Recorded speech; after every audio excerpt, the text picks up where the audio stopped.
Show up on time, do the job right, and leave your lawn looking sharp every time. Stop stressing over your yard and start loving it. When it comes to your lawn, call the crew your neighbors and local businesses trust. One call, one crew, problem solved. Mosley Lawn Pros, built on hard work, driven by quality. Find them today on Facebook or Google. Hi, this is Jeff Mallinson with Georgia Floors Direct, and I want to talk to you about Blue Water Broadcast and how they've helped my business spread the word. As every small business owner, I have to look at my advertising dollars carefully, and Blue Water Broadcast helps me get the most for every dollar I spend. I'm so glad to be a part of Blue Water Broadcasting and what they bring to Montgomery. Did you know that radio is the #1 reach platform in all of media? It's true. Call us to find out how to put radio's #1 reach to work for your business. Blue Water Broadcasting. Local folks helping local business. You want your floors to scream new, fresh, and stylish. But if yours are groaning, tired, old, and outdated, you're in luck. Because at Prattville Carpet, you can revitalize your floors while you save on the best brands available with perfect and professional installation and Prattville's unbeatable lifetime warranty. Hi, I'm Ray Bowles from Prattville Carpet. If you're looking for carpet, hardwood, laminate, vinyl plank, or ceramic tile, call us today for your free measurement. Start shopping for your floors right now at PrattvilleCarpet.com. Prattville Carpet, we're more than just carpet. We know the businesses that keep our communities moving. We walk the same streets, shop the same stores, and support the same local families. Janney King franchise owners take pride in caring for the places they keep our hometown strong. With dependable service, attention to detail, and commitment to doing the things the right way, more businesses are choosing Janney King as their trusted local cleaning partner. Visit JanneyKingCleans.com today.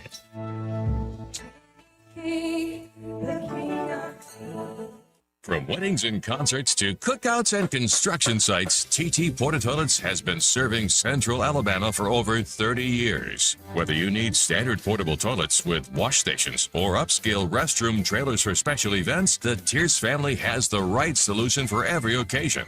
So when you're planning your next big event or project, make it easy on yourself. Call 285-5513 or visit ttportatoilet.com. TT Porta Toilets. Clean, convenient, dependable.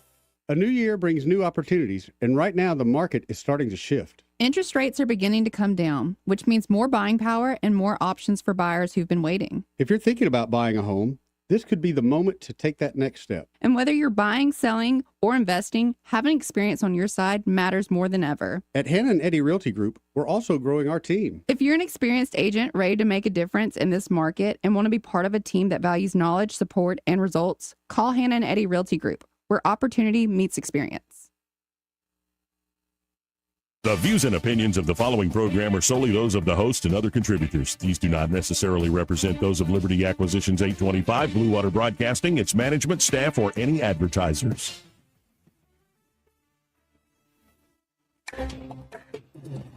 It's time for Montgomery's conversational radio show. It's news and views on News Talk 93.1 FM. To join the conversation, call 272-9228.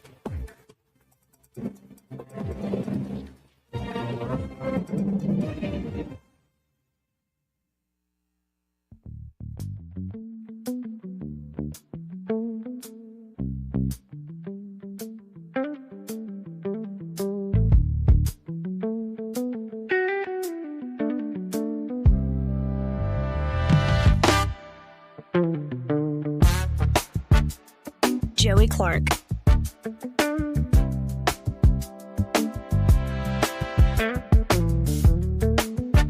Welcome into the program. Thank God for another beautiful day, though it is a hot and heavy, humid one, God. But thank you for a beautiful day. Hopefully it'll be a beautiful, good, true show, and Montgomery needs a new mayor. Now, there's something that's been on my heart and mind for a while now. Sure, y'all who listen regularly know this, but it has bothered me something fierce. And I got into this a little bit on Friday when we were talking about that couple, and now some people think it was staged, talking about putting down their child, their baby, who they found had Down syndrome in the womb. And I sort of touched on this, but there's this one moment in this whole election cycle that has really stuck with me to, like, for instance, I'll just be straight up. I've heard for years. And in fact, I myself made these arguments for pro-choice, as they call it, for the right to have an abortion. I've heard them for a long time. And indeed, I used to say them myself. But often it would have to do with practicality. It would have to do with, well, the autonomy of the individual, including the individual woman. You would hear it always couched and it should be safe, legal, and rare, right? That used to be the line in the 80s and the 90s. Safe, legal, and rare. And then you could get into the whole practicality. How would the government even enforce this? And would the government go too far? And would they be investigating miscarriages, all this stuff? I think, by the way, sitting here today, all that's wrong. I was wrong. And in really ways, I was just a coward because I was like, well, I don't have a wound. Like, who am I to question the ladies? I'm like, no, you're a human being with your mind and your heart, and you know what God teaches. So you should probably, have an opinion on it at least, man, without copping out that it's somebody else's responsibility.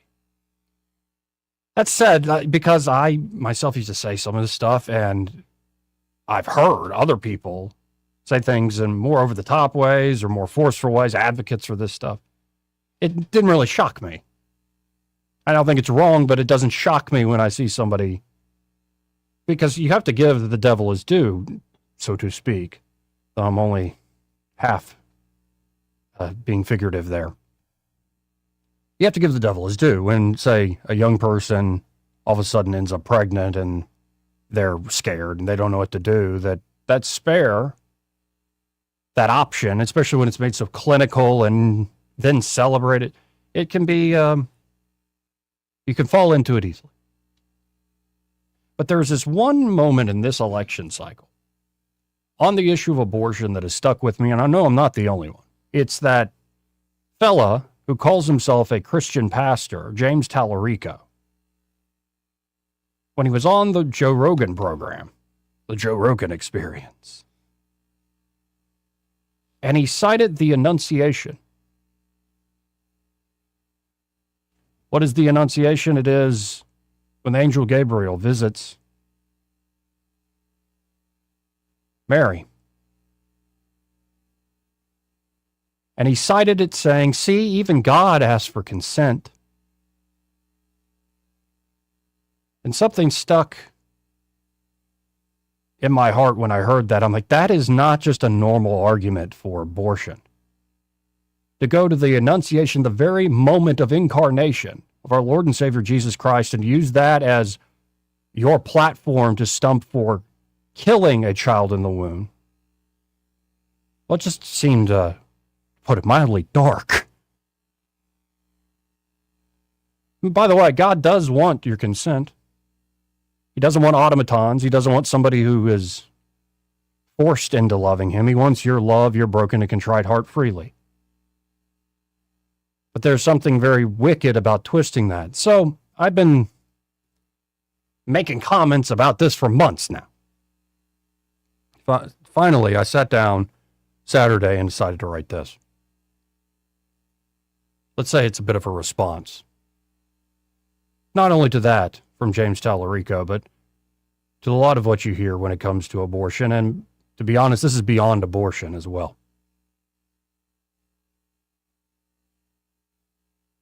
In the 6th month, the angel Gabriel was sent by God to a town in Galilee called Nazareth, to a virgin engaged to a man whose name was Joseph, of the house of David. The virgin's name was Mary. And he came to her and said, greetings, favored one, the Lord is with you. But she was much perplexed by his words, and pondered what sort of greeting this might be. Of course, that is from the Gospel of Luke 1:26-29. For a moment, heaven held its breath,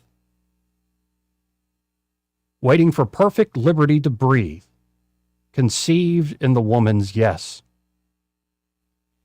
Yet the young virgin was troubled and perplexed by what sort of greeting this could be. An angel at my doorstep saying, Ave, to me? She pondered quietly in her heart. Why does he call me full of grace? Why does he say the Lord is with me? And in that moment of the woman's perplexity, the devil desperately whispered in her ear, subtle half-truths told with bad intent to sow seeds of doubt and fear. Don't you know you are already free? That you are already like God? The devil hissed. Don't you know there is godly power in your no? And that God needs your consent? Don't you know, daughter of Ava, you are free to grasp your own bliss? That it is better to suffer for self than to suffer for him in the pursuit of happiness? Though the woman heard these whispers, she remained unmoved and without fear. A rose without blemish or thorn, she kneeled and continued to ponder the angel's words in her heart, her trouble overshadowed by wonder and awe. This made the devil even more desperate, as his words became clumsy, bitter, and biting, consumed by the venom of his own fear. Don't you know that if you bear this child, your life will change? That your friends and family will be ashamed? What will the others think of you?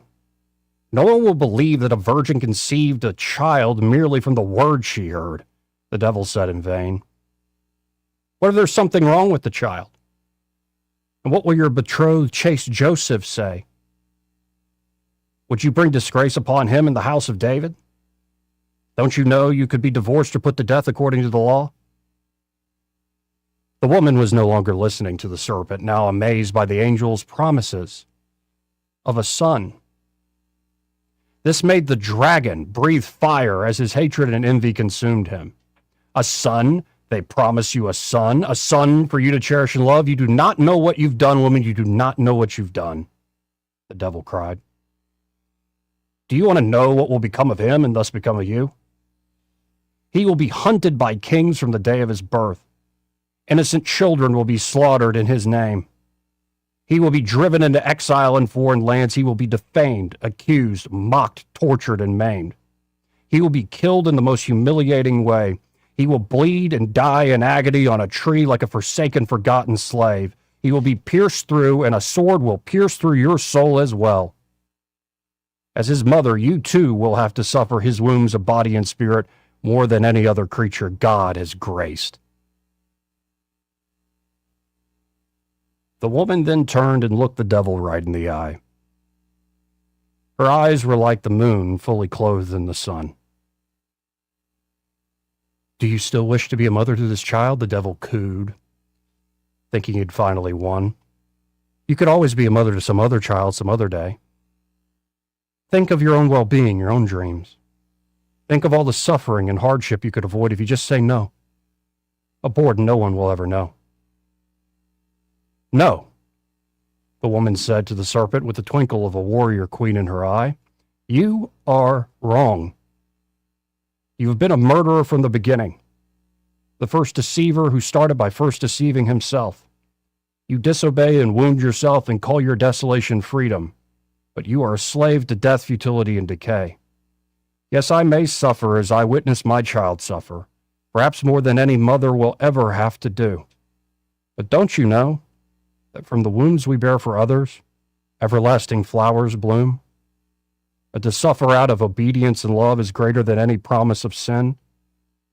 My soul magnifies the Lord in every way.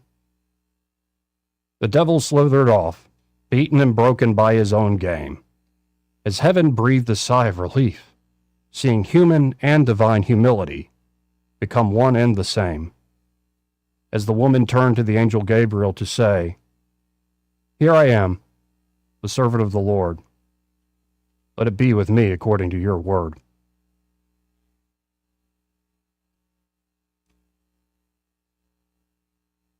Anyway, that's my response to James Tallarico. Took me months to think of. Welcome into the program. It is truly a beautiful day. Thank God for that. And we got plenty, I guess, we can get to. Of course, my mind is on tonight, the debate that will take place. Troy Carrico's here in studio with me. And how you doing? Omni datum optimum. That's how I felt after you read your wonderful article, and your prayer before that was divine. So I am outstanding. Good to see. I just wanted to let you know I got a fresh haircut from the ladies at Cuts R Us. Linda, Melinda, you guys rock. Thank you.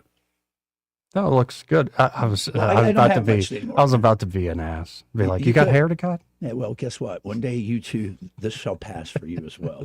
I don't know. My grandfather had long locks to the day he died. Now my other grandfather I'm living with, he's bald. But It depends. yeah, it depends. It depends. Yeah, we'll see what happens to me. But you excited for this debate tonight? I certainly am. I get to see. We're going to the Admiral, his wife, and Cinco, and his wife, and Robin, and I are going to be there, and we're excited. It'll be interesting. Three different debates, right? Yes, AG, the Lieutenant Senate, Governor. and the Lieutenant Governor. Yeah. Mhm. And I wonder, because there's so many of these polls out here that are just, It's crazy. it seems like they're being manipulated in some way or another. What, Yeah, really? What could possibly go wrong? And the That's- attack ads are just getting more and more venomous. There's a lot of Katie Britt money going in. You said it. We know. Yeah, we no, know we who know. you are. She's really just a proxy for the whole machine. If you know it, it's not her personally. She is just the tool. Right. No, and I wish her the best. Me too. I mean, she'll never be president, but like, No, there's no way. No Right. way. She's getting over. We've talked about this. woman from Alabama. But no, it is fascinating to watch It is. these dynamics come down to it. In fact, I'm looking at 1819 story. It's their top one there on top of the page, where this in particular AG's race is just, man, they're throwing pretty some brutal. sharp elbows at one another. We had Cat. This is like the 80s Detroit Pistons, this race. Yeah. Oh God. Yeah. Bill Lambier. Mhm. Yeah. Would Catherine Robinson be Bill Lambier then? I guess. I don't know who's Or is it Scotty Pippen, who's maybe? I'm not exactly sure which the one. right. I don't want to extend the metaphor. It's getting a little heavy. But this is from Craig Monger there at 1819 News. The months-long back and forth between Alabama Supreme Court Justice Jay Mitchell and Attorney General Steve Marshall continued this week after Mitchell slammed Marshall in an attack against his runoff opponent, Marshall's chief counsel, Catherine Robertson. Right. And that's what's fascinating about this is like just gore Steve Marshall because Catherine Robertson is the chief counsel. It was such a pivotal part of that office. Absolutely. So just gore the attorney general, and you've hit Mrs. Robertson. Mrs. Robinson. Had something else on my mind. Mitchell and Robertson are slated to face one another in a runoff election, of course, on June the 16th, as are the other runoffs, June the 16th. However, Mitchell has used the prosecution of a former Montgomery police officer to criticize Robertson's record since before the primary election in May. Mitchell's accusation hinges on the case of Aaron Cody Smith, a former Montgomery police officer who was charged with murder in the 2016 shooting of Greg Gunn. Smith was sentenced to 14 years in 2019 for the lesser crime of manslaughter. On February 21st, 2024, Marshall's office reached a plea agreement with Smith. Smith entered a guilty plea of manslaughter, receiving a split 18th-month sentence, allowing him to walk free on time served. Earlier this year, Mitchell began highlighting the case and Robertson's role in it in multiple attack ads and press releases, even blaming Robertson for the police shortages in the capital city. Mitchell contends that Robertson, as a part of her role in Smith's plea agreement, erred by choosing to quote-unquote prosecute Smith by representing the state in Smith's appeal, by not getting involved in the case sooner, and by compelling a guilty plea regardless of the shortened prison time. Smith and his family, by the way, have backed Mitchell's claim and are openly supporting his bid for AG. On Friday, Marshall released a lengthy exculpation of the role of his office in securing Smith's plea deal and slamming Mitchell's tactics. Marshall's office also attached a letter that Smith had sent to Marshall thanking the Attorney General's office, which contained Smith's work address, email, and phone number. Oh, no. Nah, that's not good. Mitchell's campaign accused Marshall of doxing Smith.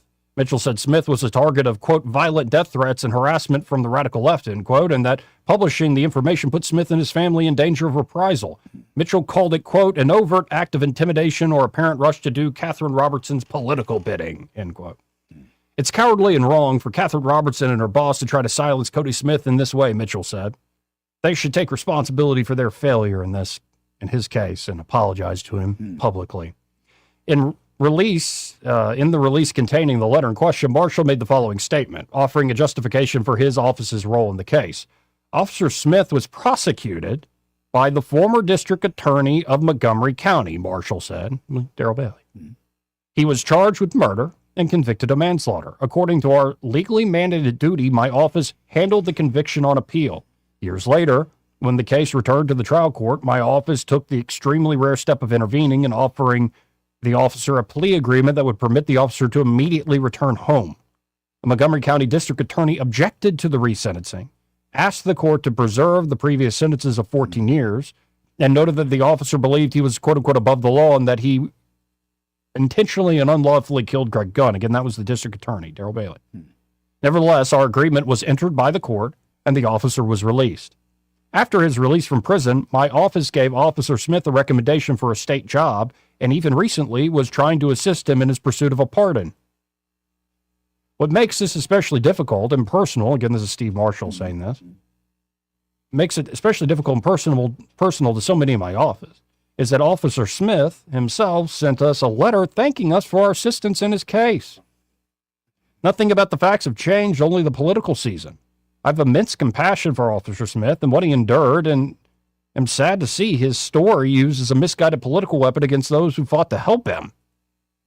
No matter what Officer Smith chooses to say now, any one of us would help him again in a heartbeat. Now, I will say, I always put it, now, if Cody Smith, Baron Cody Smith believes the AG's office is muddied up because they didn't intervene soon enough and all this stuff, he believes that's kind of hard to argue with the man because it's his life, his experience. Perspective. It's his perspective. But I always looked at this case, at my perspective was, if you're going to be mad at anybody, it's the guy who prosecuted you, it would be the district attorney. Absolutely. Yet now, I guess, and also, just not to throw too many stones here, I would be mad at whoever the heck it was that was trying to represent you through all that. Your legal counsel was a joke. Yeah, absolutely. And you know what's funny about this story is no good deed goes unpunished. No, the path to hell is paved with good intentions. I really believe, and from what I understand of this story, they did, that was not their call. That was the district attorney's call.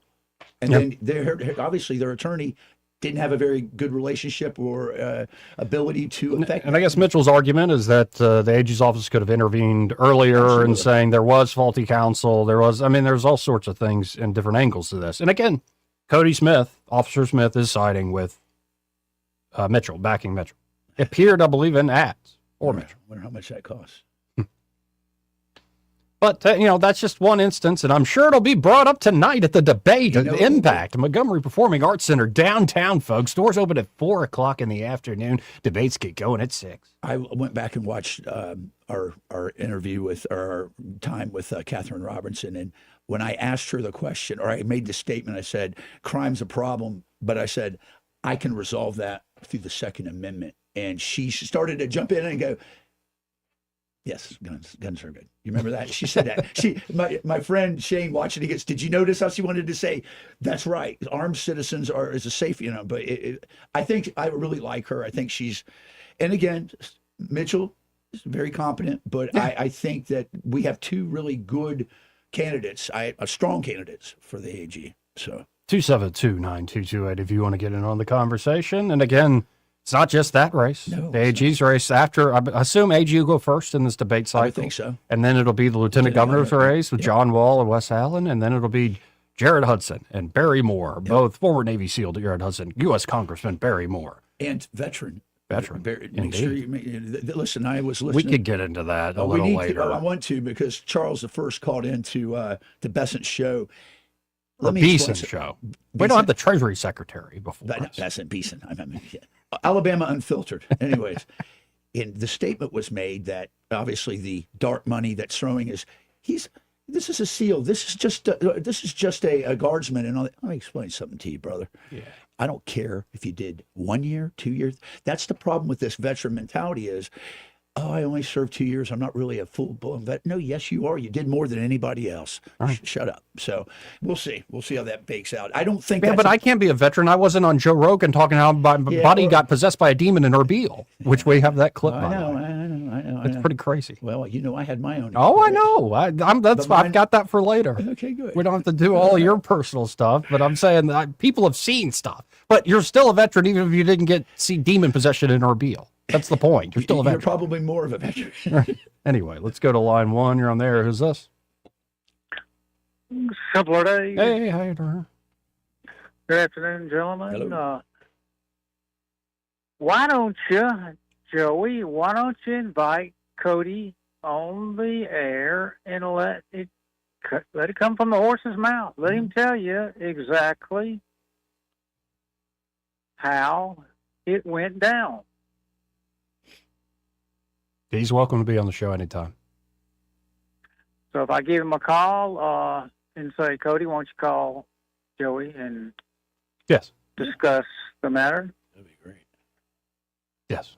I talked to him about 2 or 3 nights after he got out of prison. He came out to the FOP, and we talked to him, and I just, he's being used as a ping pong ball in this political game. I think that would be Simpler Days. You got a good perspective on that. I think if you could make that happen, we would be more than happy. And make it clear, like, I have no interest in arguing with him. If he was on, I would just want his perspective.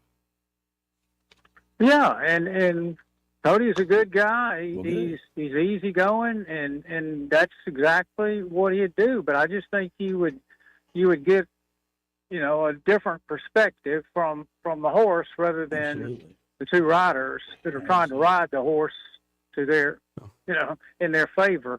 Yeah. But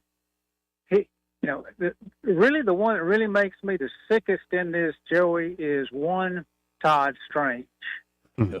Because he said, well, and now he's endorsing Catherine and talking about the crime in Montgomery, but he says, he's out of his own mouth, he says, well, there wasn't anything the city could do about it. We just had to let it run its course. And no, you're a bystander. You're a coward, because what you could have said was, we support our officer 100% until proven guilty. Yep. We support our officer's actions on that night until proven otherwise. Amen. That's when he lost the Montgomery Police Department. Yep, I believe that. He lost it when he showed his true colors that he was not going to back his officer, and it's been hurting ever since then. And whether Jay Mitchell, whether they came on board in the 4th quarter after all the fireworks were over and everybody sought cover from there's going to be a riot in the city, they're going to tear the city up so we'll just serve Cody up on a silver platter. After all that was over, then did Jay Mitchell come out and say, yeah, well, now he didn't get fair representation, he didn't get a good trial, he shouldn't have been charged to begin with? I mean, they're all now being able to reposition themselves, but there's only one person that can't. And amen. And I believe it went back to trial, though, because it did go before the Alabama Supreme Court where Jay Mitchell was, and they talked about the lousy counsel at that moment, like an actual court proceeding. Yeah, exactly. But anywhere along the way, somebody could have jumped in and said, hold up, not so fast, my friend. Let's see. But they were all so afraid, so covering their own little political rear ends that they served him up on a silver platter. Y'all have a good day, gentlemen. Appreciate it. Yeah, it's, I guess, before Daddy Trump gave everybody a backbone. Yeah, right. You know what he described there, Simpler Days, I've seen it in the Army. They just, it eats its young, and unfortunately the police department is the unwitting crossfire, the collateral damage in this whole thing. So let's go to line 2. You're on there. Who's this? Hey, thanks for taking my call. Hey. This is Sam calling from Pike County. Hi, darling. I'm doing very well, man. I'm monkeying around the house and I had y'all on the YouTube looking good. Troy, love that haircut. That haircut says we're working late. I believe that's the way. Yeah, we're working late tonight. That's right, brother. The reason I called it just when I heard this, what y'all were talking about the litigation and the police officer and all this tragic shooting, and it gets back to me the same thing. If there had just been two men in the police car, like there used to be in Montgomery, if you're riding through these neighborhoods at 3 a.m. in the morning, it is, man. The poor guy is out walking around, got killed on his porch. Two officers never would have happened. I'm real passionate about that. That's what I just wanted to share. Okay? Appreciate it. Thank you. Thank you, sir. Hey, love y'all. Love you, I'm man. having trouble here in Troy. All right. Okay, can you hear me now? Later, dude. This part of the program brought to you by Pest Pro Services, and they're at Pest Pro. Ashley and that great team are ready to help you out with any and all of your pest control needs. Could be, you're just looking for a great local company that's proven themselves over the last, say, 5-6 years. That's Pest Pro Services. Really second to none when it comes to be able to just get you your basic pest control needs. And that means you're not going to see those stupid little critters all around. Last night after that rain and the humidity, I know I got ate alive by mosquitoes. It was terrible. They specialize in getting rid of mosquitoes. It is the season. It is the season. It is. For those nasty, you want to talk about evidence of the fall. Yeah. Mosquitoes. the winged, the nasty winged suck your demons. blood, then they pee on you. They do they're just disgusting animals. They carry diseases. And then it's also annoying. Like you're gonna sit there and itch all day, you get a big welt like right on your forehead or your neck or something as you're trying to have a serious conversation. You're like, okay, man, we're gonna have to put the Roman Empire to the side while I go get some ointment. Is that a goiter or is that a mosquito bite, right? So check out Pest Pro Services today. You can always learn more at ppsriverregion.com or just search Pest Pro Services on the Book of Faces or just call them direct. Be like, I want to get rid of these mosquitoes. 265-9990. That's 265-9990. When you want to know, call a pro. Pest Pro Services. And be sure to tell Ashley and that great team that Joey and Troy, those fellas on the radio, sent you. We'll be right back. Want to carry News Talk in your pocket? Download the News Talk 93.1 app from the App Store. Available on iPhone and Android. Never miss a moment. Download now.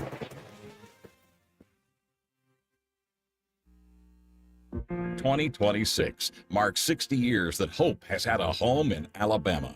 At the Alabama Sheriff's Youth Ranches, children who've lost everything through no fault of their own have found something priceless. A safe place to live, a loving Christian family, and the chance to simply be kids again.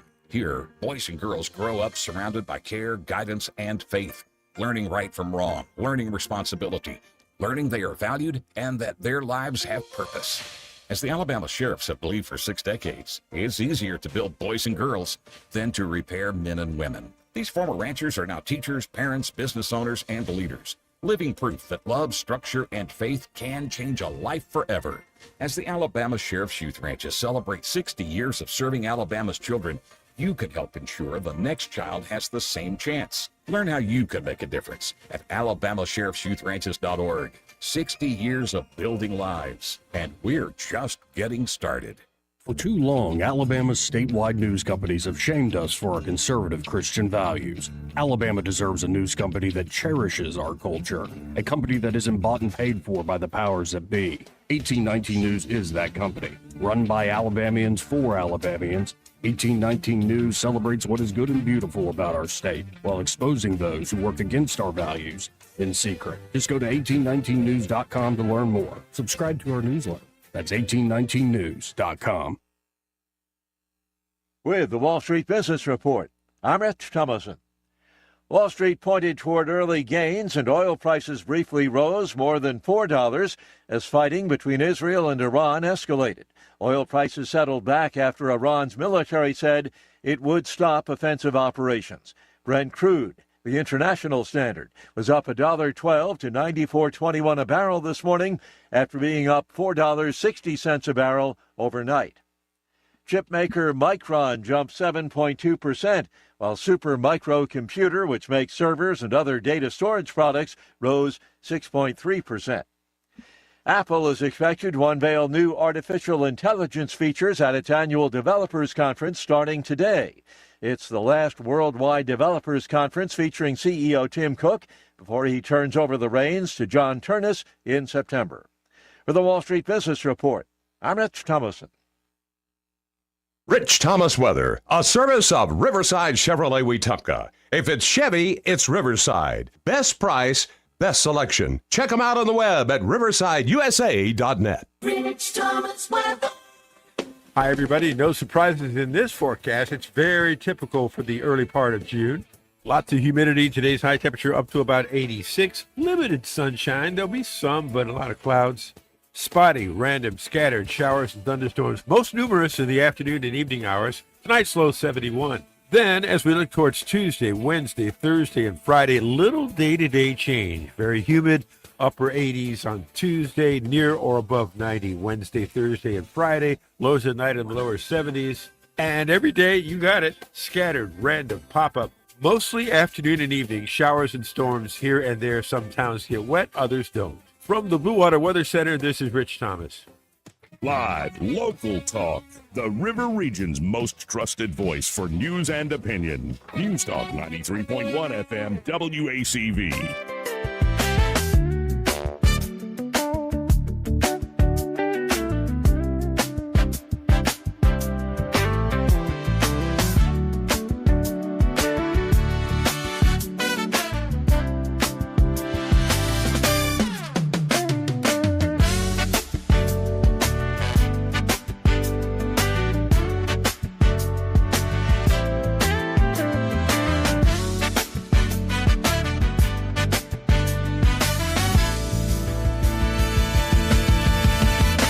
Joey Clark. Welcome back. I'm your host, Joey Clark. Troy Carrico in the studio with me. And there's so many different areas we could go to here because we just touched on local politics. But, you know, I mentioned the demon possession in Erbil. I'm very familiar with it. And, I mean, who is this guy? Because I've seen him before, like he's an arm wrestler, professional arm wrestler, world champion arm wrestler. Yep. Devin Larat, yeah. And a massive man, number one. Like, and I've seen videos with all his sons, and they're all arm wrestlers too.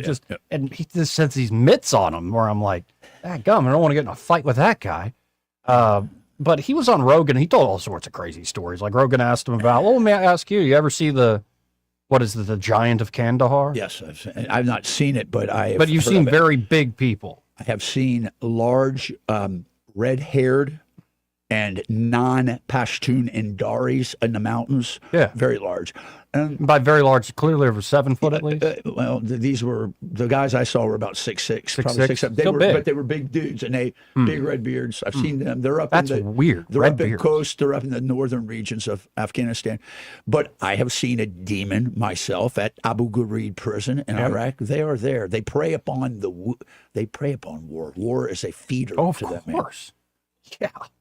Like just the literal violence, but then also the psychological, like shattering, like the amount of like psyche, entrance attack vectors they get from that. Yeah. But let's listen at least to the beginning of this. This was Devin Larat on one of his buddies. He noticed this. Hopefully they don't start dropping F-bombs in this clip. We'll see. Interesting story that I'm in any way kind of close to is from that region of the world, and this is a whole nother can of worms, but it's so weird. It's demonic possession. You know, we had a guy, I worked with him very closely for a super smart guy, great guy, awesome dude, awesome soldier. And yeah, I mean, he got possessed by a demon. He started speaking in tongues. He knew everything about everybody. He could speak different languages. He knew everything about everybody's life. He knew all their sins. What? He knew all the sins people did, even from their childhood. What? He got taken to the medical system before they knew it. He was out of the medical system, and he was with the padre, the priest that comes along on some military missions. He's a Canadian. He's a Canadian light infantryman, so they did have a different setup in their forces. But no, and that's something that I've heard in other testimonies. Is like, well, how do you know it's even real? It's like, well, how does that guy know how to speak all sorts of different languages? Knows everything about you. Yeah. How does he know about all people's past? It's occult knowledge, essentially. Absolutely, it is. Yeah. And it does make sense, especially in these ancient parts of the world, where a lot of these stories, like scripture, but stories beyond Holy Scripture. A lot of these stories originate from this part of the world. Absolutely, they do. So if you have modern men there, especially in the midst of war, and Erbil is ancient, very ancient. Yeah. Like, I wouldn't be surprised that something would get a hold of somebody. Remember where that is now. That's Nebuchadnezzar's realm. That is Babylon. Yeah. Where I've had my experience as well. Yeah. No, and without necessarily going to do, would you say you know others that have had similar experiences? Yes, absolutely. There's a group. Lou Elizondo can tell you a story separate than aliens about that as well. So I believe it. Yeah. And there is, and honestly, there is a lot of overlap with the demon conversation and the alien conversation. And I think one of the things you have to differentiate between is the fog of war is real, but like I said, there is an element of supercharged, I believe, supercharged opportunities for very questionable things to manifest themselves.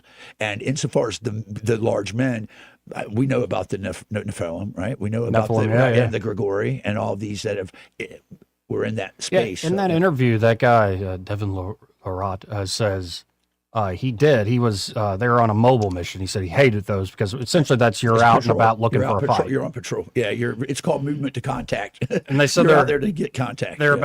They're meeting one of the warlords. Yep. And he's not the one meeting the warlord. They said he's just a dumb gunner on top of the truck, but they're about 200 meters away. Right. And he said that optical, so he was able to look up close at it. And he said, I swear this guy was 8 feet. Like we had some tall dudes meeting him. We were like 6.5 feet, 6'4", like big dudes, and they'd come up to his nipple. And like everybody else around him, normal size from the Afghan side, but this dude is like massive. And then apparently he started talking about there are other huge peoples up in Canada. Yeah. That are well known for being 7+ easy and sometimes over 8 feet. Yeah. And you're like, well, there's some weird stuff out there. Well, I believe there's remnants. I mean, come on. Goliath there's no doubt what Goliath was. I mean, he was their champion, but he was in the throne. And the thing is, what's interesting about this cat is, and I was just reading his background, I served briefly with, as a liaison with the Princess Patricia's Light Rifles, probably the best infantry group and unit that the Royal Canadian Military has. So here's an interesting stat for you, for all you would-be snipers and shooters out there. On the top 10 list of longest shots ever recorded in military kills, half of them are Canadian. And that's because, why would that be? Well, you go up, these guys in the Northwest Territories, they grow up hunting moose, elk. They're an interesting lot, but this guy is legitimate. I think when he's saying this, there's a story too about an Army Special Forces group that was up in that area that was attacked. And I don't think this happened. I've researched it. I can't find any evidence in the medical court, but there's lots of stories about heathens, big creatures up there that are men that are not of our ilk. So anyway, on this note, in a second, I want to go to, Steven Spielberg's trying to pump up his new movie, Disclosure Day. Yeah, right. I saw that. Yeah, and part of me is like, hey, stop trying to freak us out, man. Just put the movie out. Thank you, Lou, for all you've done to open up this Pandora's box. I know. And before we get into that, this part of the program brought to you by Montgomery Men's Health. And there at Montgomery Men's Health, they can help you gentlemen feel like men again. Like get your confidence back in the bedroom and across life, actually sleep normal, actually have some muscle and not just get fatter every day. Better in the bedroom. Yeah. Or perhaps you'd like to eat some food again and not have to just be eating Greek yogurt all day. Like, I don't know. There's just different things where you can just feel down. Yeah. Like your sleep patterns are all off. You do lose confidence, not just in the bedroom, but like jobs you used to do or work around the house you used to do. Now you're second guessing yourself. Yeah, happens. Well, you don't have to live this way. And heck, maybe you never really felt like a man. In fact, there are a lot of guys with low testosterone in their 20s, and it's just really a big problem. We're not sure exactly what's causing it. Maybe it's just the lack of stress in modern life or certain types of stress in modern life that up your cortisol without actually giving you a reward to go physically do something. Maybe there's something to that. I don't know. But if you are, say, a fella in his 20s and you just feel like crap for no good reason, at least go by Montgomery Men's Health. Get checked out. Maybe you have low T. And of course, they can also help with acute problems like ED, PE. They can help with things like prostrate, any of yeah, that. Yeah. So check them out today with Urology Back Medicine. It's an in-person visit. They'll do a blood draw, get your labs done quickly, and then treat you with a personalized, customized plan. And, a lot of guys feel decades younger or actually just feel like men again after going to Montgomery Men's Health. And they all say, I wish I'd known about this earlier or at least signed up or made an appointment earlier. Well, make that appointment today. Don't procrastinate. Don't wait. 440-3663. That's 440-3663. Or you can book online in under 30 seconds at MontgomeryMen'sHealth.com. That's Montgomery Men's Health for every man in every season of life. Here's a little bit of Steven Spielberg talking about how he's always believed there's aliens. Here. Two parts. Okay. Have aliens been here? And do you think they might still be here?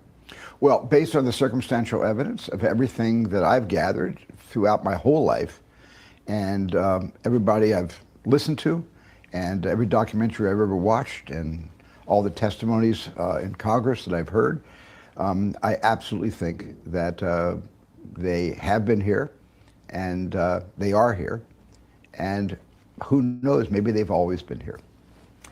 Last thing, I'm just curious about this, because the heyday of science fiction was the 50s in many ways, right? And for movies. Yes. And most of those movies dealt with the threat that these people from another planet, another galaxy, another universe would possess. But you right away sort of thought, well, yeah, and War of the Worlds, you've done that. We've seen what could happen. But the presumption is they've come a very long way, right? Mm-hmm. And they have very sophisticated, these reports are, there's no explanation for how they're staying up in the air. There's no propulsion.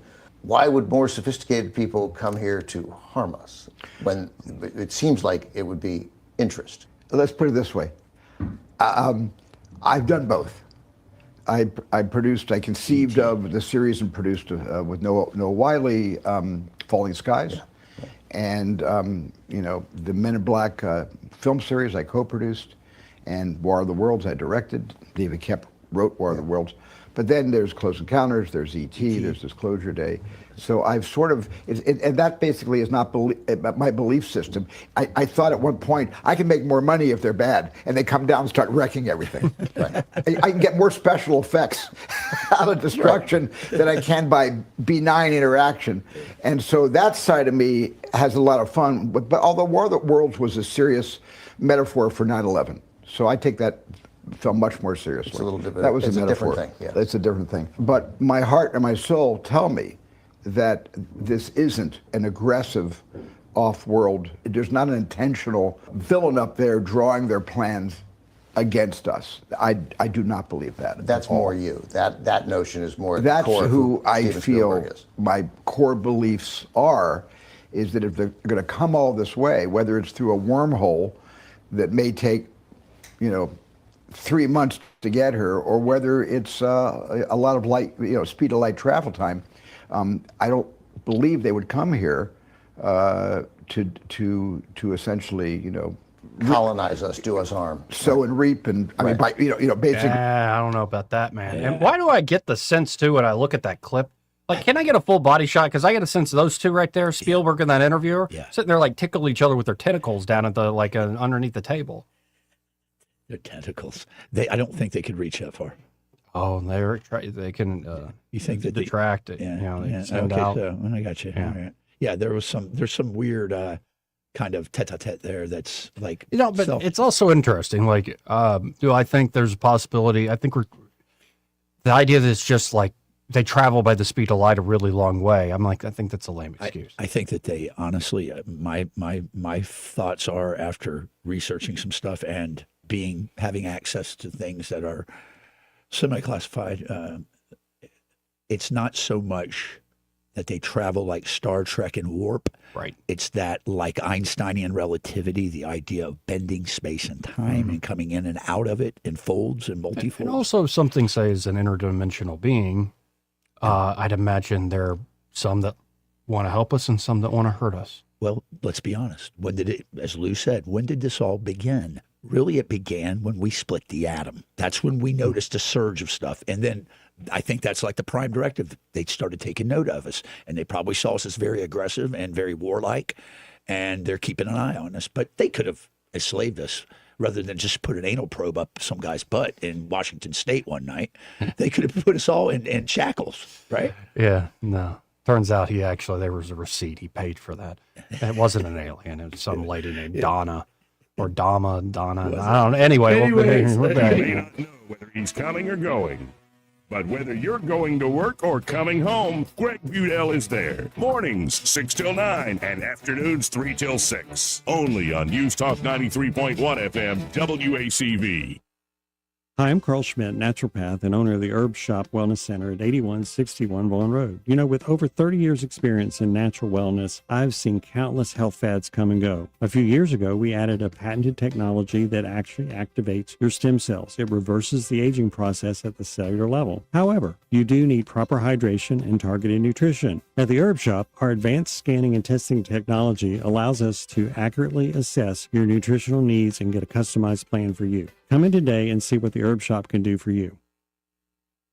The River Region's News Talk station. News Talk 93.1, WACV. News Talk 93.1.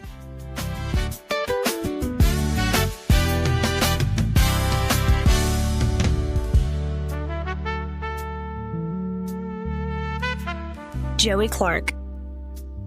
Welcome back. Let's go right to the phones and talk to Austin Baranko with Invista Advisors. Hey, Austin, how you doing? Having a great Monday, Joe. How are you? Very good Monday, better than I deserve. Let's tell folks about Invista Advisors and what y'all can do for folks. Of course, y'all have say I come into a little bit of money, or I started making a good bit of money I saved, and I want to actually invest it in the stock market. Y'all can help with that, right? We definitely can. As one of our specialties, portfolio management of liquid assets. So if you are a good saver and you've saved up a pile of money, or if you've recently sold a business and have some money, or sadly had a family member pass away, inherited money, or who knows, maybe you won the lottery. But if you've got any liquid assets that you'd like professionally managed, we specialize in that, along with really anything else in the world of finance. Putting kids through college, buying your first home, maybe taking care of parents later in life, or preparing to buy or sell a business. If you need a professional financial opinion on anything in the realm of finance, give us a call. We'd love the opportunity to put a game plan in place or a financial plan in place, and then help you execute on that plan. Well, I also love the example of the person that starts the nonprofit, and it's a great idea, and it initially was like them managing it in their off time, and now it's like so popular, it's like good luck managing that by yourself. Y'all have like consulting services as well. We do, and the scenario you just laid out happens from time to time. Someone starts just a small nonprofit out of the goodness of their heart, thinking, hey, I'm going to put aside a little bit of money for this cause that I love, and then all of a sudden it snowballs because a lot of other people want to continue to give to that cause, and now the nonprofit, has a big pool of money, and they almost feel incapable of managing such a large sum on their own. Well, we are very well versed in the nonprofit space. We work with tons of associations and organizations that are not for profit. And so if that's something that you do, we'd love to help with that as well. Folks, check them out today. You can always go to InvistaAdvisors.com, but I say just call them up direct, 387-0094. And when you call them up at 387-0094, be sure to say, hey, I heard Austin Baranko on that radio show with Joey Clark. Awesome. I appreciate it, Joe, and you have a great week. You too. Appreciate you. Again, Austin Baranko with Invista Advisors. Always great chatting it up with him. So, yeah, I don't know. The whole aliens and demons and angels, and that's just what's cool is a lot of the modern pretense of the 20th century is going away. Yep. And so I think there's a lot of new, the idea that we know everything, and I think there is a lot of new that we could possibly understand, but also the discarding of old traditions and old ideas is also coming back as something new. So there's stuff that people just took for granted. We're like, well, we're modern. We don't need to consider that at all. It's now making a roaring comeback as well. Mm-hmm. Anyway, you want to get a break? Do you want to? Yeah, we got to. Let's do that then. Second hour coming up. Broadcasting from the Riverside Chevrolet Master Control Center, this is WACV Cusana, News Talk 93.1 FM. When it's Chevy, it's Riverside.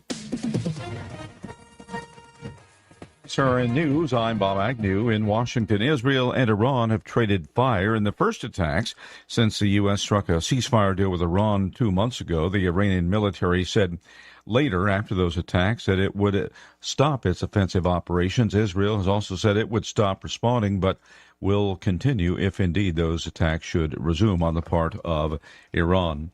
This year's edition of the World Cup will be the biggest ever, with an expanded field of 48 teams, 3 host countries in all, and 16 stadiums, staging the record 104 matches over the 39-day tournament. It's being held in the U.S., Canada, and Mexico. It gets underway on Thursday. As the U.S. prepares for a big celebration of its founding, fewer Americans see the country as exceptional, according to a poll from the Associated Press Nork Center for Public Affairs. Many Americans have a feeling of unease over the future of the government. This is SRN News. There's a moment nobody talks about with weight loss. It's the moment it stops working. The diet that worked before doesn't. Eating less stops moving the scale. That's not random. When your body's under stress, it slows your metabolism. That's why quick fixes eventually fail. At PhD Weight Loss, they focus on restoring your metabolism. And right now, when you call and mention Mike G, you'll get 2 free weeks and they'll pay for the cost of your food. Call 864-644-1900. That's 864-644-1900 or visit myphdweightloss.com. Hi, I'm Kirk Cameron. Is health insurance eating up your budget for 2026? If you're looking for ways to better steward your finances, consider this.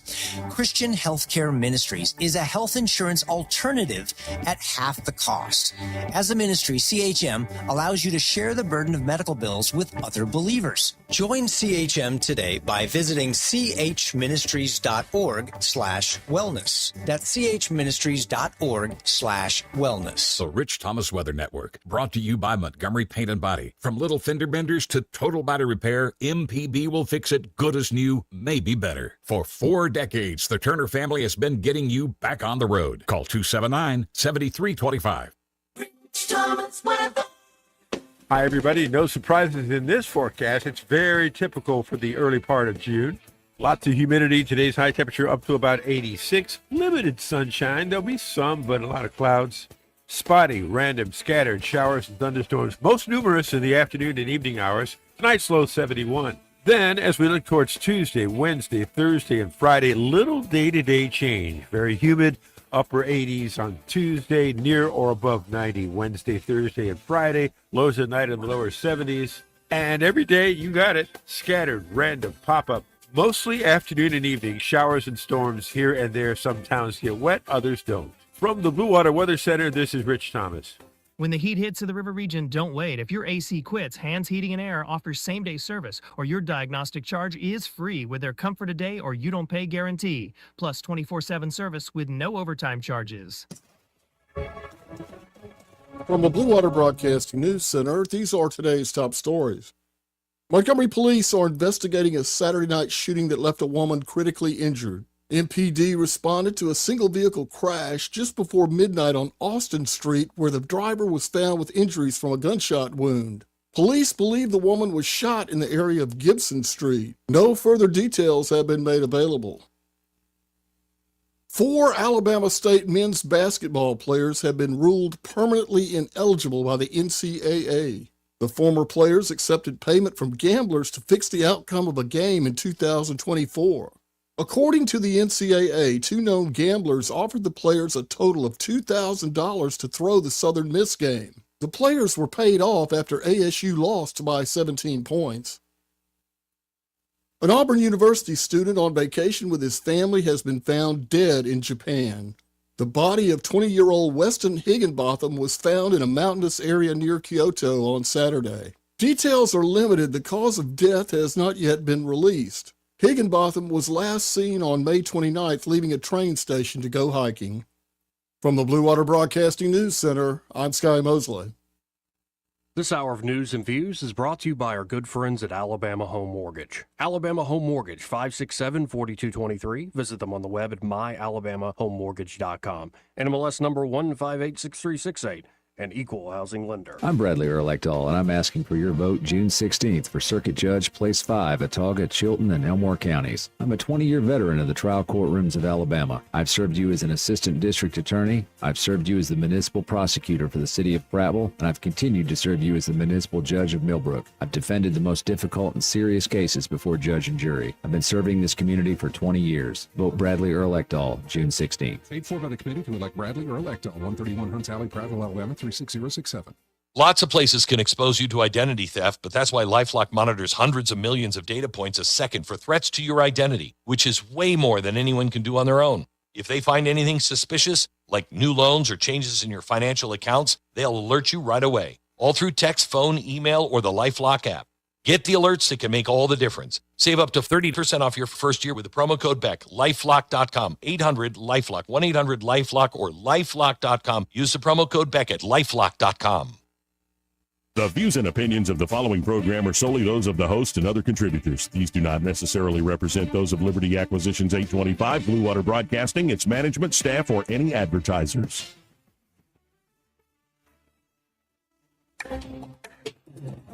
It's time for Montgomery's Conversational Radio Show. It's news and views on News Talk 93.1 FM. To join the conversation, call 272-9228.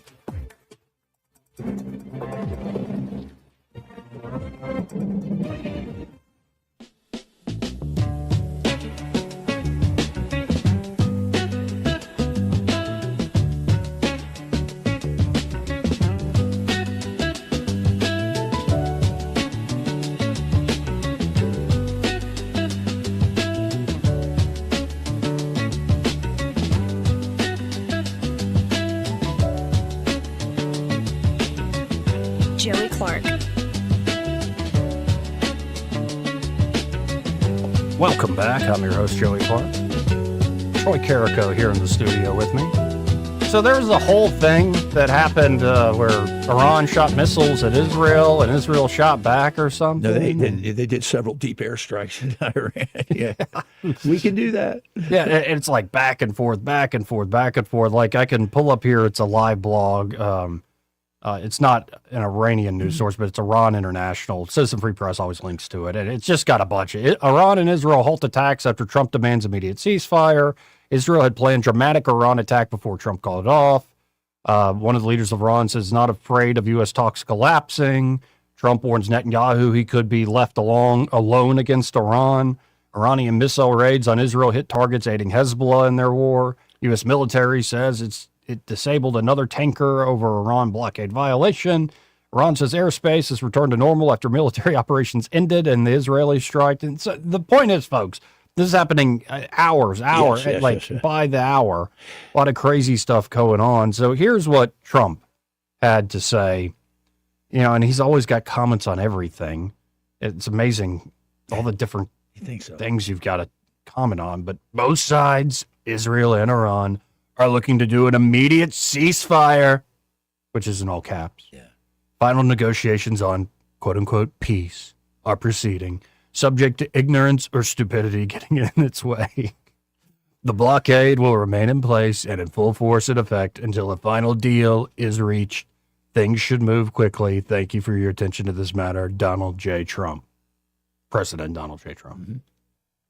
So, people are like, oh, no, the war's back on. Trump. Stop it.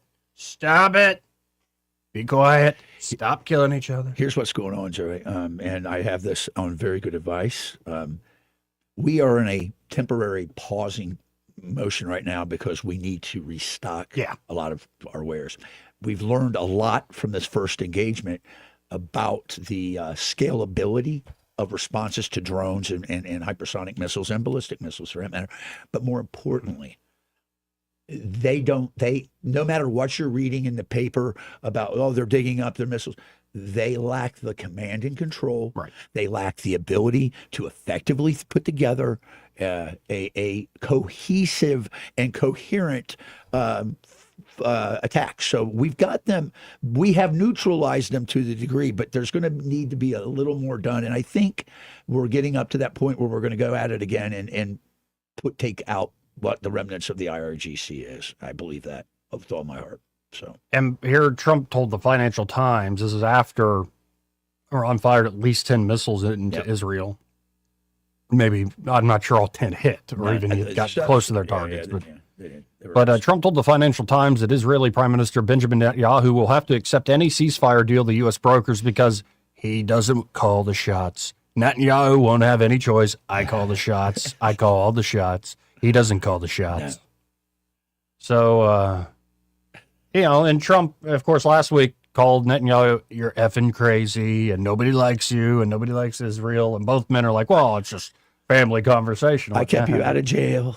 Now, the fact that it's in public suggests Trump's actually pissed at you, man. So here's a little bit of Trump with Kristen Welker. Did you see him walk out of this interview, by the way? As a matter of fact. Yeah, we'll get to that in a second. But here's a little bit of the going back and forth about what's going on with Iran and how this continues to drag on. I think you're right that and Trump has essentially said this, if a deal isn't made, I think a lot of these guys that are acting tough are going to end up dead on the Iranian side. I believe that, yeah. Especially if we start restocking. Anyway, here's Trump being asked about this. Why haven't they made a deal with you yet? Because it's a very hard thing for them. They've had great independence. They've dealt with very weak and ineffective leadership on behalf of the United States and other countries, frankly, that allowed them to get away with murder. And I think they can't believe they're in the situation where they've been virtually decapitated. But if they're so desperate, Mr. President, why haven't they said yes to the terms you're proposing? Strong, they're proud. There are things they never thought they'd be doing that they're going to have to do. They've got no choice.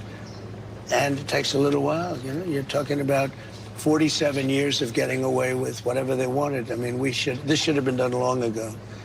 This should have been done by other presidents or other countries. It doesn't have to be us, other countries. But they were very close to having a nuclear weapon twice. That was when I terminated the Iran nuclear deal, which was a path. That deal, the JCPOA, that deal was tantamount to giving them a nuclear weapon. It was a horrible deal given by Barack Obama and really penned by him. It was a horrible deal. It was, it expired long ago. I terminated it.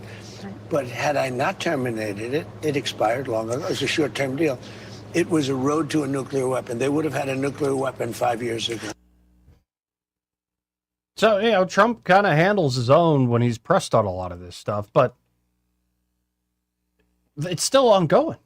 And I think there are a lot of people, like I saw the Mooch, Anthony Scaramucci, that slime ball. He is.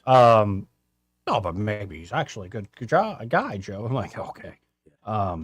You got to take a shower after you listen. But I have to give the devil his due, where Mooch is on with Don Lemon. Yeah. And he said, he put it this way, he goes, Hillary Clinton promised to bring down prices, and yet she's in another endless war, and she's talking about redecorating the ballroom.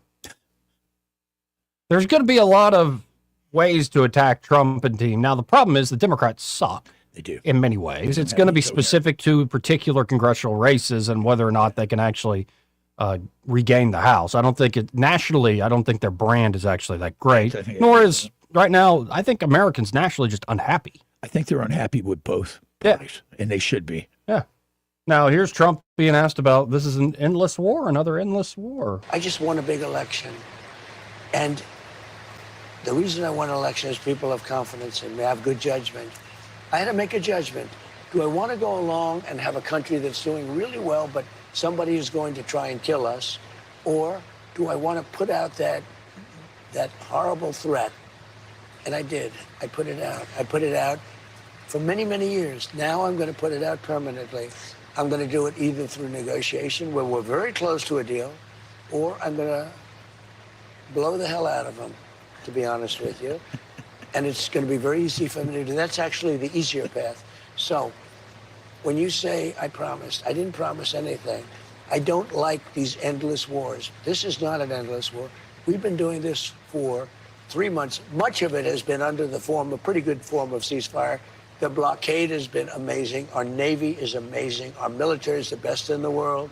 Hey, we took over a very powerful country, Venezuela, a lot of soldiers, big, strong military. We took over Venezuela in a matter of minutes. We destroyed the capability of Iran in a matter of days. Nobody's ever seen anything like it. Now I'm going to finish it. Again, he makes a great case for himself, but are the American people listening at this point? Or are they instead going, hey, gas price is still too high? Why does steak cost so much? Yep. That's why. It's a problem. Now, there have been jobs numbers continue to be better than expected. Yeah. And this is where things start to go a little, like you can start to see his aggravation with Kristen Welker. It's starting to bleed through in this particular clip. This is just a quick, short clip where she brings up great jobs report, like a good jobs report. Yep. Like a strong jobs report, Mr. President. This is a strong jobs report. And listen to Trump's response. You got a strong jobs report today that beat expectations. Not strong. Really strong. Beat expectations. By how much? Triple. 172,000 jobs created. He's got a good point there. Triple. It's true. Not strong. It is true. Really strong. But the problem is the consumer price index. It doesn't equate, and that's the problem he's got.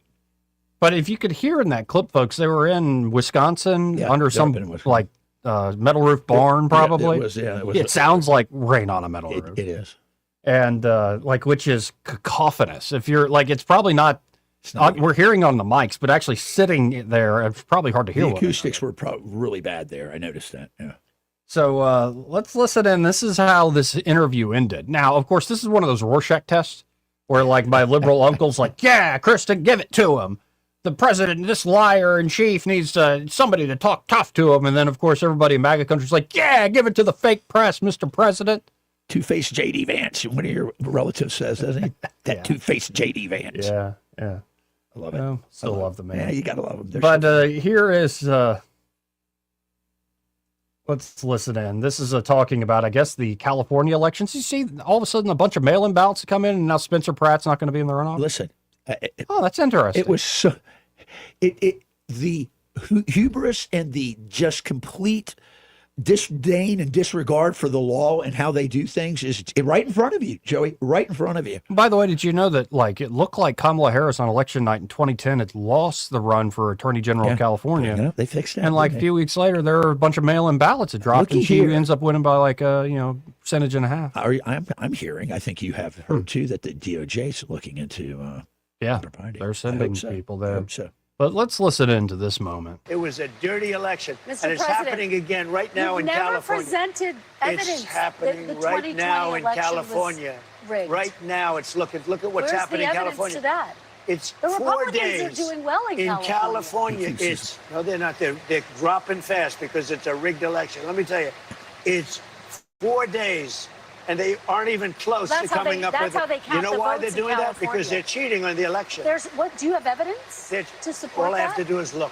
All I have to do is look. That's not evidence. And I listen to people, and let's see what happens. But, sir, that's not evidence. Do you think it's appropriate? That's how they count the votes in Do you California. think it's appropriate that they have an election, and 5 days later, they're nowhere close to picking a winner? State and local officials acknowledge they are slow. They're urging. No, they're crooked. They're urging the votes to be counted quickly. That's how they vote in California. They're crooked, just like you're crooked. Your press is crooked, and Meet the Press is crooked. To be fair, I'm not crooked, but let's Really? Let's Well, continue. you play right into their hands. Let's continue. You're either crooked or you're stupid.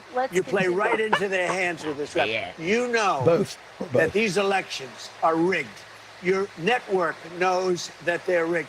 You know that I won an election in a landslide, and I got 94% bad press. But, Mr. President, you know why I you've got never that? presented Because you have no evidence. credibility. But you've never presented evidence that it was rigged. Let's keep talking about. I want to talk about Todd You Blanche. have more evidence. There's more evidence than ever presented. Let's talk Your about elections you in went this to country, court. we're like a third world country. But, sir, your elections are crooked, and you're crooked, and Meet the Press is crooked, Mr. and so is ABC, and CBS, and CNN. But, Mr. President- You're one-sided crooked networks. Right, let's call it quits, because I've had enough. Thank you, darling. Have a good time. Mr. President, let's please. I traveled all the way to Wisconsin. I've sat in the rain with you. I know. I sat in traveled the rain all the with way you to for an hour, Wisconsin. on and off in the rain, and I've given you enough time. You ought to straighten out your press, because you know what? Mr. A President, country can never be we great traveled with a dishonest Listen, press. we Come on, let's traveled go. all the way to Wisconsin for this interview. I love in that moment of he's so frustrated. He's like, by the way, don't hit your head on that light, darling. He's right. He's right. They had an hour, and they don't want to hear. They don't want to hear anything out of him that's not their narrative. So anyway, 272-9228. Let's go to line 2. You're on there. Who's this? It's Papa B. Hey, Papa B. How you doing? I can't avoid calling in when it comes to election fraud. I mean, Are you going to prove it to all the Democrats who listen who are skeptics? You're just going to prove it right now? I mean, the evidence has been smacking everybody upside the head for 4 years now. For decades. And just won't pay attention to it. So this last one here, what was the lady that was in third place? Oh, I know what you're talking about. Yeah. Some communist. Socialist. She's trailing a distant third. And then somehow or other, a batch of votes comes in that's all for her. Yeah.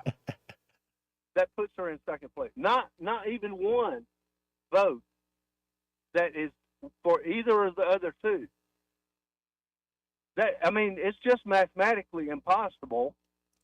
You're going to have, like 10,000 votes come in at a time that all go to one candidate if it's a free and fair election. So this is evidence. If people want to see evidence, this is evidence. But the problem is they don't want to see evidence. They know it's crooked. Either that or, like Trump says, you're stupid. Or both. If you want to see the evidence, there is evidence. It's like knocking you in the face. It is right in front of you. But they don't. But people don't want to see it, and then they want to turn around and gaslight you. Like, oh, you're so stupid. How can you say this because you don't have any evidence? What the hell are you talking about? We don't have evidence. Well, you know what's funny, Joey and Papa B, is remember the votes all went to the third place candidate. They did that intentionally not to inflate Bass because that would be too obvious, and they just push him to the side. It's just sickening, right in front of you, right in front of you. It is a crime. It is a crime right out front in daylight, broad daylight, just broad daylight, and they don't care. I'm telling you. I don't know. I think also there's a lot of people in this country that wouldn't believe Liberace was gay unless they actually saw him soaking somebody's cork. I just don't want to. Come on. It's just like some people, and even then they'd be like, well, I'm not sure. Maybe he was, it was a bet he lost. I don't think that. I just don't want him to be, Joey. Don't ruin that for me. But Troy, you're right. So the third place candidate has to get enough votes to push her into second place, so that yes, so it was scripted. The guy, whatever his name is, he can't be in second place in the runoff. Yeah, no, it's going to push him out. So all of the 10,000 votes have to come in, so that pushes him out and pushes that other woman into second place. I'm telling you, if you want evidence, there it is. But here's the thing, okay, who's going to do anything about it? I'm telling you, Troy, I think that we are going to have to, as a country, we may very well have to go in with force of arms. I'm telling you, it's coming. Places like L.A., San Francisco, Portland, Washington, we might have to go in and restore continuity of government, because these people are not. This is not government. This is just communist rule. So that's all it is. So our good friend Lou Elizondo called me yesterday. He's on his tour. He was in L.A., Sacramento, I think, and then San Francisco, Joey. Okay. And he said, Troy, it looks like a third world in San Francisco, because it's like it's just desolate. It's just so I believe they know the people there are tired of this, and they've got to do everything to retain power. And you're right, Papa B. But here's what I would argue: we don't even need to go in. All we need to do is put a siege on those areas, and in 3 to 5 days they'll have no food, and then we can solve a lot of problems that way by siege warfare. Now, something needs to happen. But I'm telling you, this has got to stop. And I'll tell you one other thing: if they lose L.A., if the Democrats lose L.A., they've lost California. Oh, they're done. They know that. They are. They know that, and that's one of the reasons that they are just pulling out every stop, just like they did in the 2020 election. I mean, they had to cheat so big that they had to use every single card in the in their hand. Cheating is not just a one thing, one trick pony. It's a multi-layered cake. There's more moving parts to this shell game than you can shake a stick at. Yeah, you kidding. Anyway, all right, guys. Well, I appreciate it, Puppy. Thank you, buddy. Let's go to who's up first. Line 1. You're on there. Who's this? Hey, guys. That was Papa B, and I fully agree with everything he just said. Mm-hmm. It is a multi-layer case. It goes all the way through everything, and we got to get to this first layer, which is, New York just did it with Mondami. Yeah.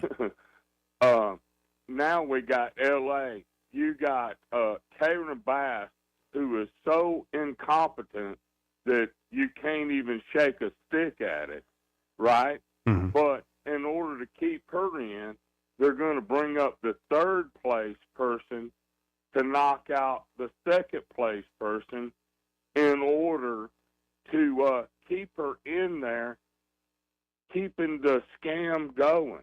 It's just unreal. And then I'm way down here in Alabama, and people will say, well, what does it matter to you? Well, it matters to me because this is bull crap. Yep.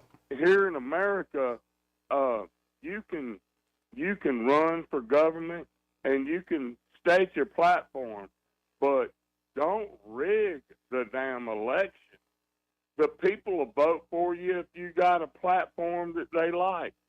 But when you're over in Africa while your damn city's burning down, or all the other things that Karen Bass, and I love her first name. She's a freaking Karen.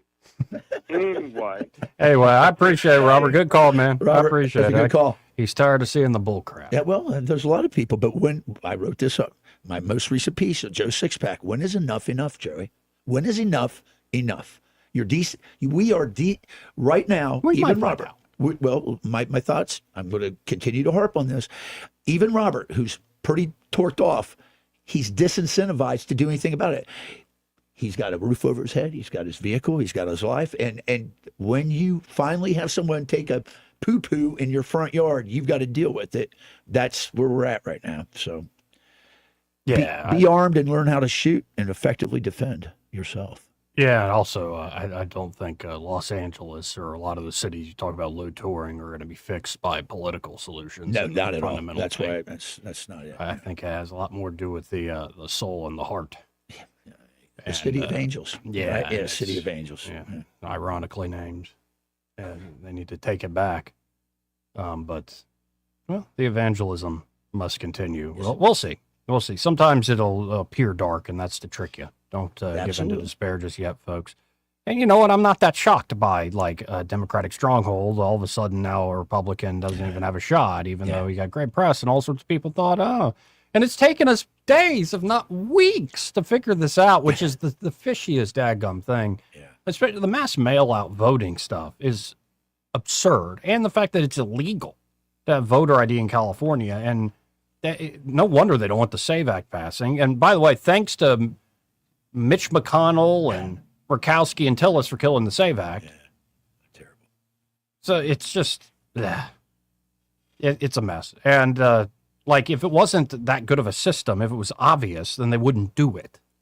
The thing is, it's not obvious. There's plausible deniability to all this. That's just how we count votes out here. No, that's not how we do it. Yeah.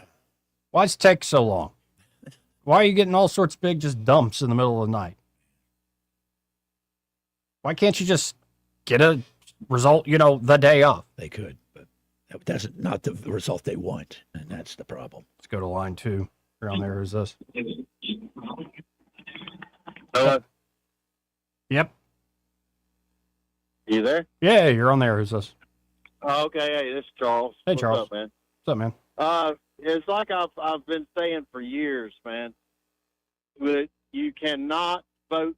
We, as American people, cannot vote ourselves out of what's going on. You cannot vote yourself out of corruption. That's right, brother. And until we bring back tar and feathering I love it. We start bringing back where there's got to be consequences, brother. There has to be. Why do you think cities are having all these teen takeovers and all this? There's no more consequences in society. When you and I were growing up, there were consequences. If I walked in a gas station and tore that gas station up, my butt would be in prison. Mm-hmm. There's no more and see, all these politicians, they're blatantly doing it in our face because they think that nobody's going to do nothing. And just like the gentleman keeps talking about Joe Six-Pack, people don't realize how much that soda can's about to pop. I hope you're right, brother. I mean, with all the Muslims coming in and taking over, and that's another thing. They'll sit and tell Americans to their face, we're going to take this country by ballot or bullet. But they allow them to get on Senate and Congress and everything else and won't even stand for our flag. So if our own government won't protect America's values and Constitution, who is it left to take care of it? Charles, I invite you to listen to the third hour. I will start off, I think, with reading my piece that's going to publish tomorrow, and it's exactly what you just said. So I think you'll like it. All right. Well, y'all guys keep on the good fight. But and I'm with Joe. I got you about the spiritual thing. Yeah. Man, the veil is lifted. The veil's lifted. Yes, it is. You got to be an idiot not to know what's going on in the spiritual battle of things. But I'm going to tell you right now, did Peter roll over? Nope. If you look sideways at Jesus, he slapped you upside your cut head. your ear off, wouldn't he? Yeah. He was going for the head. There's got to be that fine line. I'm not saying go out here and act crazy. I'm just saying people have got to start standing up for Christian values, American values, and our Constitution, or it's over. I mean, because it's almost to the point where it is over, because look what's happening in Texas with all the mosques and everything. I mean, it's just we're really sitting on teetering on the edge. So, but y'all have a great one and keep up the good fight. Appreciate you. Bo Andrews, Sons of Thunder. You're a son of thunder. Yeah. I'm not as worried. I think there are problems, not denying the problems, but I look at beautiful Alabama and I don't see the same issue. Well, that's the problem, is that we have a perspective that is not, if you travel about. But like I said, I think he snuck in and read my article already. But yeah, good. Well, we got to hit this break. First, this part of the program brought to you by Alabama Home Mortgage. And there at Alabama Home Mortgage, Kim Williams and Madeline Cannon are ready to help you out. Oh, well, if you're looking for a new home, you want to buy a place, you want to purchase a place, they can walk you through that home buying process. Could be your first time. Especially if you're a first-time home buyer, you need to get with Alabama Home Mortgage. They can walk with you from pre-approval all the way to closing day. Or maybe it's not your first time, but you actually want somebody local you can trust that's going to get you the best possible deal, especially if you're a veteran. Absolutely. Well, a lot of places don't know the latest about the VA mortgage, but they do there at Alabama Home Mortgage. And, of course, they can also help you with a great refinance deal. If you want to get debt off your back, shore up your retirement fund, maybe you want to reinvest in your property or just want to reconfigure your finances and across the board. They can help you there. So check them out today. Again, that's Alabama Home Mortgage. Don't waste time with those online mortgage calculators, those 1-800 numbers, and those flashy mailer vendors out there. Instead, go with a great local company. And by the way, maybe you're looking for a place outside Alabama. They can service. They're licensed in Alabama, of course, in their name, but Georgia, Florida, and Tennessee as well. So call them up, 567-4223. That's 567-4223. Or you can always apply online at myalabamahomemortgage.com. There is a difference in mortgage companies. Let Kim and Madeline prove that to you today. NMLS number 1586368, an equal housing lender. Want to carry News Talk in your pocket? Download the News Talk 93.1 app from the App Store. Available on iPhone and Android. Never miss a moment. Download now. Congressman Barry Moore has always delivered for Alabama. As a member of the House Freedom Caucus, Barry Moore earned a score of 100 from Heritage Action for protecting our values. He's helped thousands of Alabama families, fought for our veterans as a veteran himself, and secured millions for infrastructure, first responders, and public safety. Barry Moore helped pass Trump's One Big Beautiful Bill, delivering tax cuts for hardworking Alabama families, and stood strong to secure our borders. Now, Barry is taking that fight to the United States Senate. Barry Moore will defend our freedoms, defend the Second Amendment, protect our children, stand up for parents, and keep boys out of girls' sports while continuing to cut taxes and lower prices. Endorsed by President Trump, Barry Moore is a proven conservative Alabama can trust. I'm Congressman Barry Moore. I've rolled up my sleeves in Congress, and I'll keep fighting for Alabama in the U.S. Senate. I'm Barry Moore, a conservative fighter, and I approve this message. Approved and paid for by Barry Moore for U.S. Senate. Hi, this is Bo Goodson from the Goodson Group with your Real Estate Minute. 5 reasons to get a home inspection before you close on a home. Homeowners buying their first home or their 10th home still need a home inspection performed. First, you will find out firsthand the true condition of the home, the age and state of the heating and air, the roof, electrical, and plumbing as of the date of inspection. Second, it may give you the ability to renegotiate repairs that the seller will end up paying for before closing. Third, if the results show that the repairs would be too costly, then you can opt out of the contract without losing your earnest money. Fourth, the age and state of the systems will indicate what shape the rest of the house might be in and give you the option to opt out of the transaction or renegotiate terms. Fifth, knowing what needs to be done to the house will allow you the opportunity to update the home properly to your taste. For a list of the best home inspectors in the area, call Bo Goodson at the Goodson Group at 334-221-2883 or 551-0225. The Goodson Group. Yes? Yeah, I'm Bill. You called about some breaker stripping? Oh, yes, Bill. My brother-in-law says you can do almost anything. That's me. Not much I hadn't seen. Do you really want someone who does almost anything in your electric box? Think about that. Because each year, thousands of home fires are caused by faulty wiring. That's why you want a professional, like the electricians at Crosby Electric. Bill, how's it going? Bill, ooh, are you okay? Oh, yeah, well, I didn't really need my eyebrows anyway. At Crosby Electric, all technicians undergo rigorous safety training, as well as background checks, drug testing, and continuing education. Bill, you think maybe I should call a real electrician? No, these little slip-ups happen. Everybody does it. Really? No, not really. When you need professional electric work or you'd just like someone to assess your home for safety, call the experts at Crosby Electric, 272-2085, or visit us at crosbyelectric.com. This hour of news and views is brought to you by our good friends at Alabama Home Mortgage. Alabama Home Mortgage, 567-4223. Visit them on the web at myalabamahomemortgage.com. NMLS number 1586368. An equal housing lender. Trust is the number one reason why a patient chooses a healthcare provider. Adams Drugs has been your trusted healthcare provider since 1962 and has been voted the number one pharmacy in the River region for many years. We strive each and every day to provide you the level of healthcare you have come to expect from Adams Drugs. The employees at Adams Drugs take pride in developing relationships with their patients, from making sure your prescriptions are filled correctly to getting to know you and your family's needs and following up on any questions you may have. Adams Drugs employees deliver top-notch service. We ask you to visit us at any of our locations in Montgomery, Prattville, Wetumpka, Millbrook, and Pine Level Marbury and give us a chance to earn your business. You can find us at adamsdrugs.net for the location that is nearest to you. Adams Drugs is your local, independently owned Health Mart pharmacy. Health Mart, taking the time to listen and care. At Montgomery Men's Health, we saw a bunch of patients last month. Almost none came because of an ad. They came because something happened. A fight with a wife who finally said, "Get help." A breakup. A new relationship that made them aware of things they used to ignore. A photo a friend tagged them in. One guy said he just stared at himself in the mirror. And that was enough. If today's your day, call right now.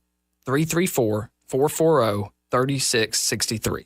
I'm Dr. Smith, urologist and advisor to Montgomery Men's Health.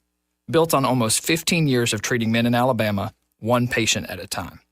Dedicated to ED, low T, and male performance. Here's what happens when you call.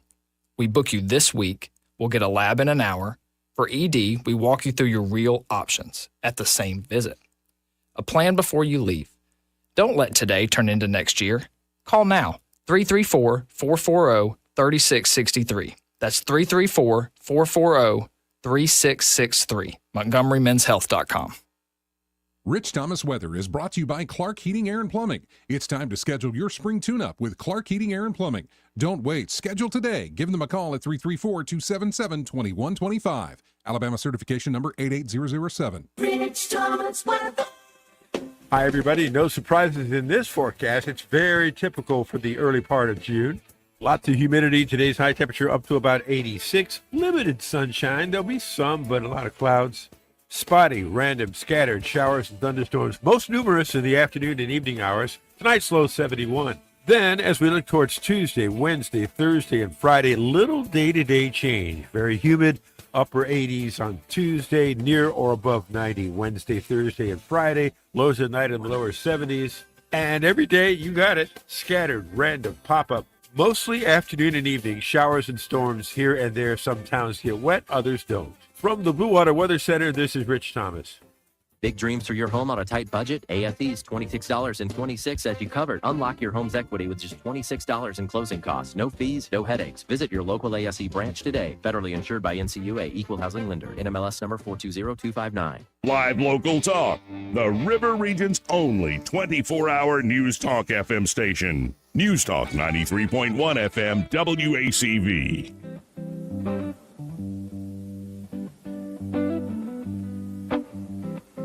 Joey Clark. Welcome back. Let's go right to the phones and talk to Jeff. Hey, Jeff, how you doing? Hey, how's it going? Pretty good. Hey, you said a while ago they killed the SAVE Act? I believe so, yeah. Well, yesterday I was watching, you know who Steve Gardner is, right? No, I don't really. I saw your email, though, and was looking at it for a second. Yeah. He says that they got 51 votes, and it's looking like it might, you know, if they can get the other 9 votes or drop the filibuster, that it might pass. He even has some Democrats on our side this time. Yeah, but you mean you've got to get those other GOP senators that are the holdouts is the issue. Yeah. Yeah, 4 of them sunk it. It was like McConnell and the usual suspects. Collins, Murkowski, Mitch McConnell, and Tom Tillis were the ones that are holding that up. Well, those are the ones we need to vote out of office. Amen. But I'm tired of this. I thought the Attorney General in California was investigating the voter stuff. I've not seen a lot in the last just few hours from any of the top DOJ people yet. Well, they didn't. I tell you how we ought to do it: build a wall around California and totally cut them off, make them into a escape from LA. That's a good movie. That's a good movie. New York the same way. Fort Apache, the Bronx, right? Exactly. Well, I mean, this is getting crazy. It's ridiculous. Well, I appreciate it, Jeff, and hopefully something will budge, but honestly, I'm just not that surprised. I love the Spencer Pratt campaign, but just Los Angeles to me is going to sink into the ocean before anything else happens. Well, that could be, we could help that too. He's got some solutions. What exactly are you praying for over there? A couple of charges on the fault line. Oh, hey. I don't know about that. But anyway, I mean, you know, appreciate it, Jeff. Appreciate the call. All right, thanks. Don't try to bring it out. Just let God do his work. Listen. You know what Robin tells me all the time whenever I get upset and I want to do this, I'm going to do that. She goes, God's wrath is worse than yours. Yeah. And sometimes I say to her, I'm not sure about in this moment, but it always turns out that way. Let's go to Raconteur. Hey, how you doing? Hey, good afternoon, gentlemen. Thanks for taking my call. With regards to the filibuster issue that's and holding up the SAVE Act and causing issues. If the Republicans would take a page out of Trump's playbook, I think we could get this thing done pretty quick. From what I understand, the latest threat to Iran has been every time you attack one of our allies or one of the Gulf states or Israel, the cost of the damage is going to be deducted out of the funds that we're holding from you. Why don't we do that with the Democrats? Every time you threaten to break the filibuster, to pack the Supreme Court, or to make Puerto Rico and D.C. the states so that you can increase your electoral college votes, then we just simply break the filibuster to do what we want to do. Yeah, no, to make it sort of mutually assured destruction. I think the Republicans should play to win. The problem is you've got these old goats up there that still think it's 1988. Exactly, and that's why we need to get Turtle out and Murkowski, which is kind of hard to do, and Collins. You know, those Murkowski, I don't get. Alaska's not liberal, but Collins I get. And then Tillis, good luck going on. What's going on with that? We got to get him gone. Yeah, and this in some ways it's the nature of that institution, and old habits die hard, and it's just very frustrating though, where we have good laws on the books saying, you know, if you're not a citizen of this country, you cannot vote in these elections, and yet we have no way of putting teeth into that law. Exactly. Until then, we just gotta do what we can. So, thanks for the show. It's been a nice distraction. I got to get back to filling out these mail-in ballots. I've got Get busy, baby. Scheduled in 4 hours to find them all, so I've got to get them shipped out to California. That's great. Well, appreciate it, Raconteur. Hey, thanks. Yep. Let's go to line 3. You're on there. Who's us? Hey, Joey. This is Charlie. I just wanted to say that one of your callers 2 or 3 minutes ago or whatever, I agree with him 100%. You know, we are in just a pathetic situation. It's like I told my wife last night, I don't even think I'm going to vote again because you don't know who to trust. The evil in this country is just outrageous. The young or the lady that's running for attorney general, I don't know if you've seen the ad on TV where the police officer that was convicted of killing the black fella a few years ago, she was in part of convicting him. My opinion was that was just out of line. And then they talk about her getting money from out of the state of Alabama. This has just got so pathetic. There's a few that you can trust, but all of them are against each other, telling lies, telling this, telling that. So how in the name of God do you trust any of these people? And if anybody has got their back against the wall and is being attacked at 100%, is President Trump. That man is just, man, he's, excuse my language, but he is just going through hell. I mean, he really is. I believe, you know, the Bible says that there will come a time when the evil will be called good, and the good will be called evil. And we're there. We are there. To me, the highway to hell is wide open. It's like Interstate 65. Most of the time it's open. Most of the time it's open. Thank you, Charlie. Appreciate you, man. Yeah. No, and you don't have to trust any of them. And I don't really trust the attack ads and, you know, the people trying to make distinctions is what it is. And I just, to me, it comes across as noise. You know, you trust in God, and then you have to have some of your own discernment. I wouldn't base your decision based off these ads, though. True.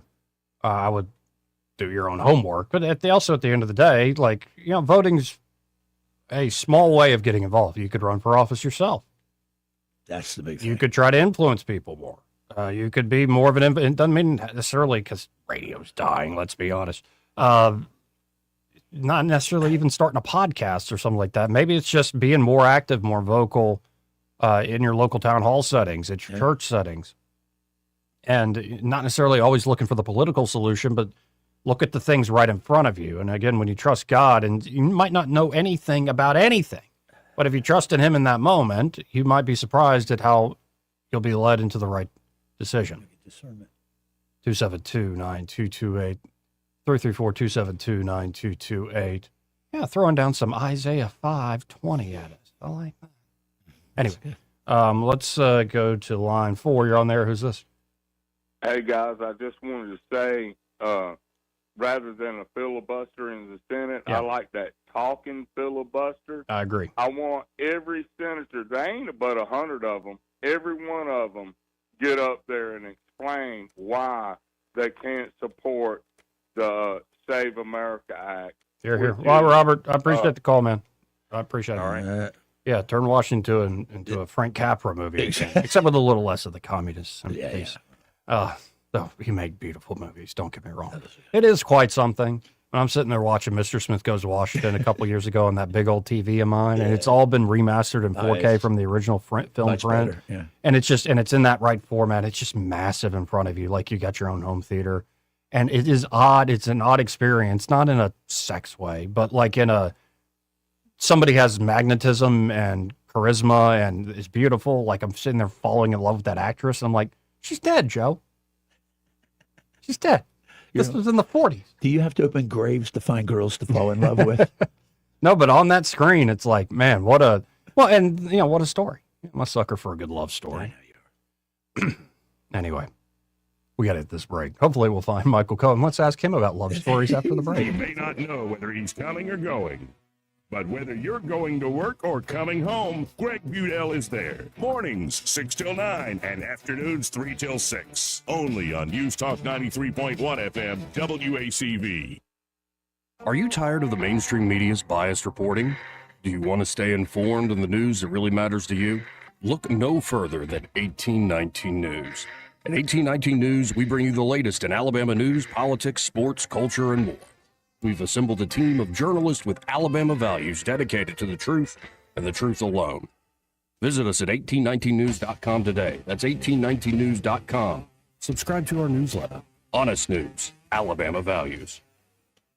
This is your roving reporter, and today I'm talking with a political activist. That's right, man. And could you please explain to us your red cap with the letters MMRGA? Yeah, man, this is my MARGA hat. MARGA? Yeah, man, that stands for Make My Retirement Great Again. I see. And to do that, what you need to do is call David Ernest, the asset preservationist. That's right, man. You can call David at 833-596-7233. That's 833-596-SAFE. And I understand that's a toll-free number. Yeah, man. Get David Ernest on the case, and your retirement will be great again. And you make these hats? I do. Here's a whole pile left from the last administration. And they say CPWABD. Yeah, man. Corn Pop was a bad dude. And as you said, there's a whole pile here. Well, there wasn't much demand. I can dig it. Pizza Perfect's amazing buffet just got more amazing. To help our customers during these tough economic times, in June, Pizza Perfect has reduced the price of our buffet to just $10. That's pizza, as well as spaghetti, breadsticks, salad, dessert, and drink, everything, only $10.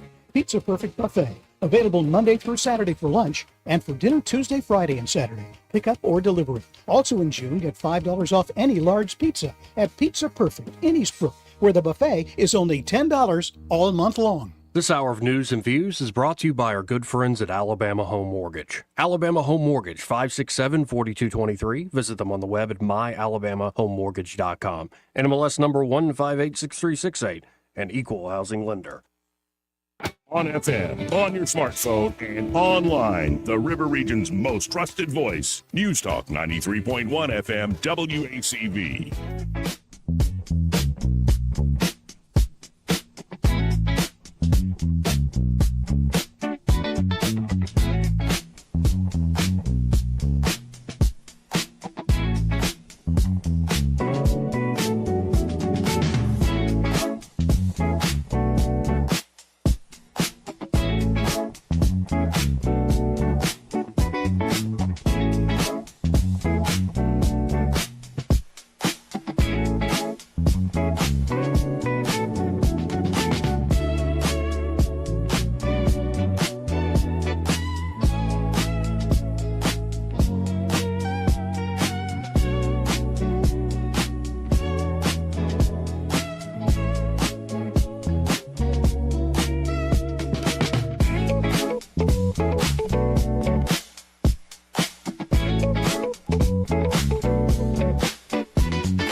Joey Clark.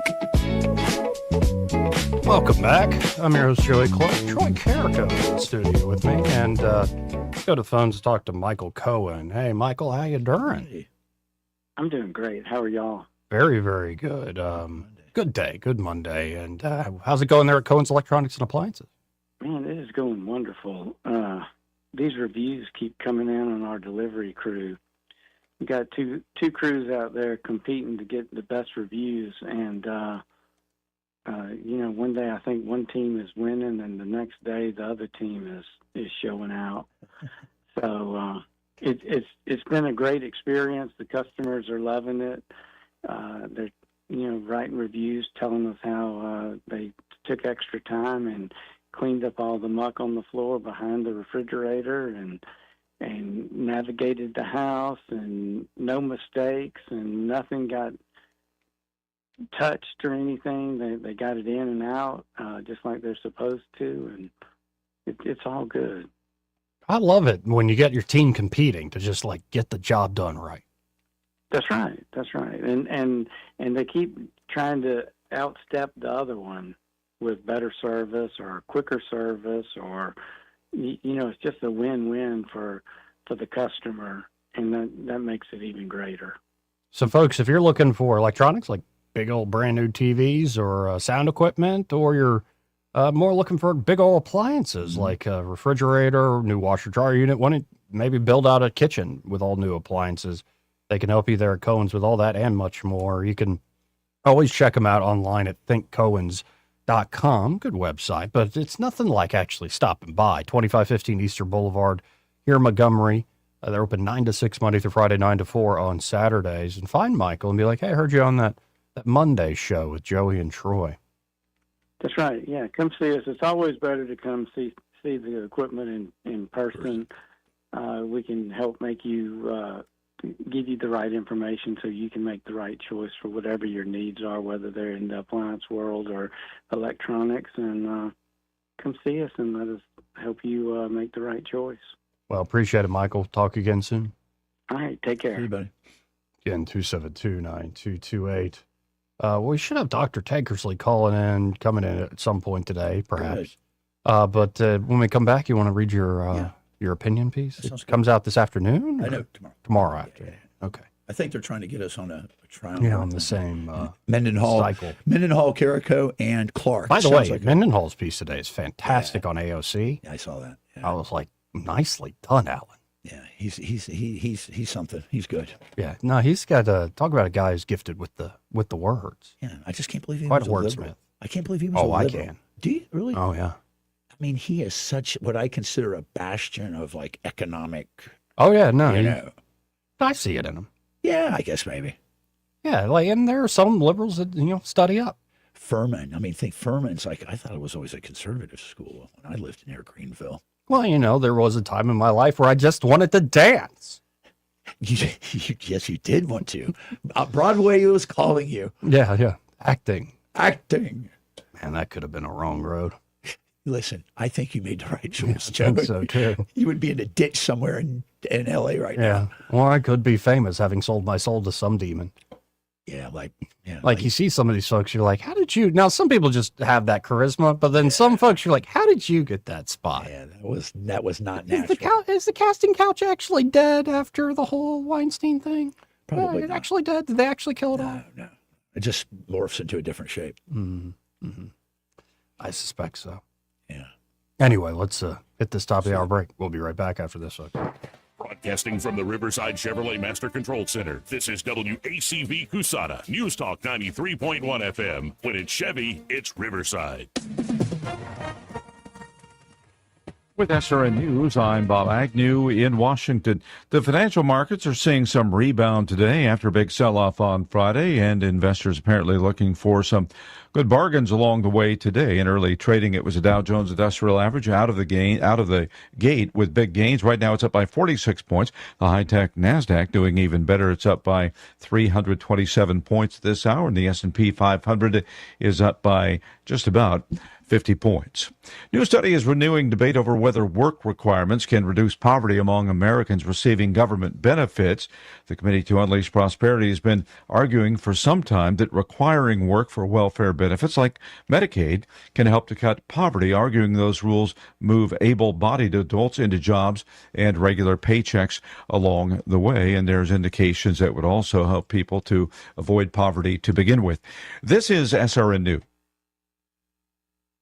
There's a moment nobody talks about with weight loss. It's the moment it stops working. The diet that worked before doesn't. Eating less stops moving the scale. That's not random. When your body's under stress, it slows your metabolism. That's why quick fixes eventually fail. At PhD Weight Loss, they focus on restoring your metabolism. And right now, when you call and mention Mike G, you'll get 2 free weeks and they'll pay for the cost of your food. Call 864-644-1900. That's 864-644-1900 or visit myphdweightloss.com. Hi, this is Rhett Rasmussen of BestHotGrill.com. We make the amazing Solaire infrared gas grills that are built to last and will consistently deliver better than restaurant grilled food. The Solaire infrared burner heats up to 1,000 degrees in just 3 minutes, even in the dead of winter. The high heat locks in the juices and flavor and grills food faster. Learn more about these fantastic USA-made grills at BestHotGrill.com. Solaire hot, fast grills at BestHotGrill.com. Rich Thomas Weather is brought to you by Alabama Wholesale Lumber. For tough, good-looking roofs, it's Tamco Shingles from Alabama Wholesale Lumber. For great folks and great prices, call Alabama Wholesale Lumber. Rich Thomas Weather. Hi, everybody. No surprises in this forecast. It's very typical for the early part of June. Lots of humidity. Today's high temperature up to about 86. Limited sunshine. There'll be some, but a lot of clouds.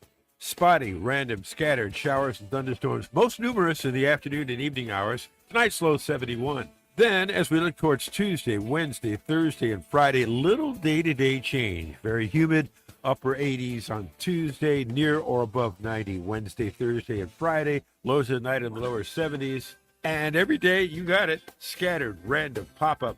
Mostly afternoon and evening, showers and storms here and there. Some towns get wet, others don't. From the Blue Water Weather Center, this is Rich Thomas. 1819 News. Volunteer search and rescue teams in the country of Japan found the body of a missing Alabama man a week after he went missing. The Higginbotham family of Hoover were on vacation in Japan when their son, James Weston Higginbotham, went on his own personal hike outside of Kyoto and never returned.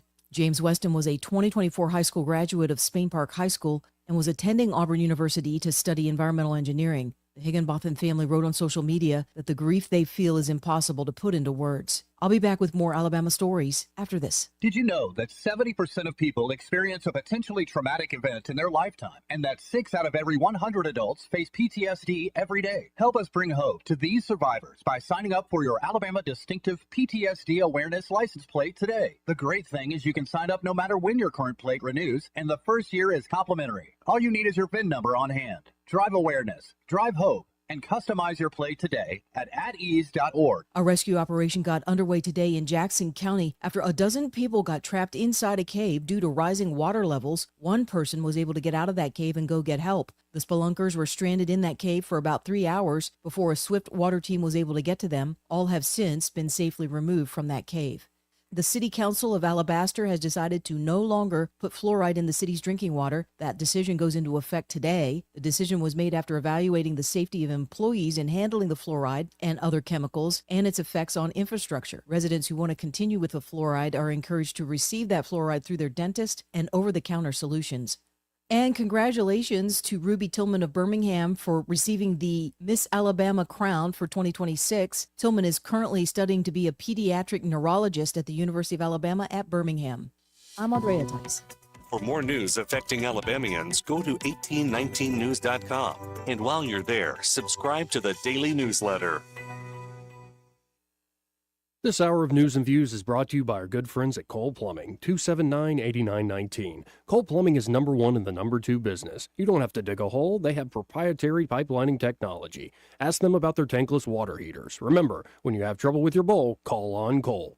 I'm Bradley Ehrlichdahl, and I'm asking for your vote June 16th for Circuit Judge Place 5 at Tauga, Chilton, and Elmore counties. I'm a 20-year veteran of the trial courtrooms of Alabama. I've served you as an assistant district attorney, I've served you as the municipal prosecutor for the city of Prattville, and I've continued to serve you as the municipal judge of Millbrook. I've defended the most difficult and serious cases before judge and jury. I've been serving this community for 20 years. Vote Bradley Ehrlichdahl, June 16th. Paid for by the committee to elect Bradley Ehrlichdahl, 131 Hunts Alley, Prattville, Alabama, 36067. PSC Equipment and Farm Supply in Raymer always has the best sales, and David's at it again with the Tag It and Take It sale. Saturday, June 13th. Load up those trades and bring them with you to the one-day only mega event. PSC will offer special one-day clearance prices on tons of new and used equipment and implements. Mini excavators as low as $49.95. Mini skid steers starting at $39.95. Quality utility trailers from $17.95. Good Guys cattle trailers starting at just $79.95. And those popular 500 series poly fertilizer spreaders with the stainless steel spinners on sale for $7.99. Tractors, trailers, equipment, attachments, even warehouse products like seed, lime, and fertilizer will have a Tag It and Take It price. The Choo-Choo food truck will feed you, Tony Mills will sing for you, and David Steeless. One day only, Saturday, June 13th, PSC Equipment and Farm Supply, 21704 Troy Highway, Raymer, right near Sykes & Kahn. The views and opinions of the following program are solely those of the host and other contributors. These do not necessarily represent those of Liberty Acquisitions 825, Blue Water Broadcasting, its management, staff, or any advertisers.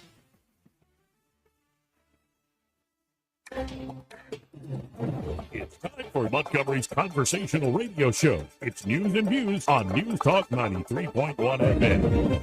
To join the conversation, call 272-9228.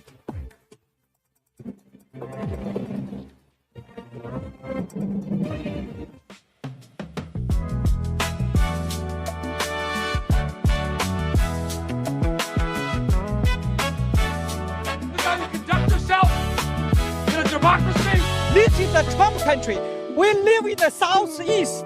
We drink sweet tea.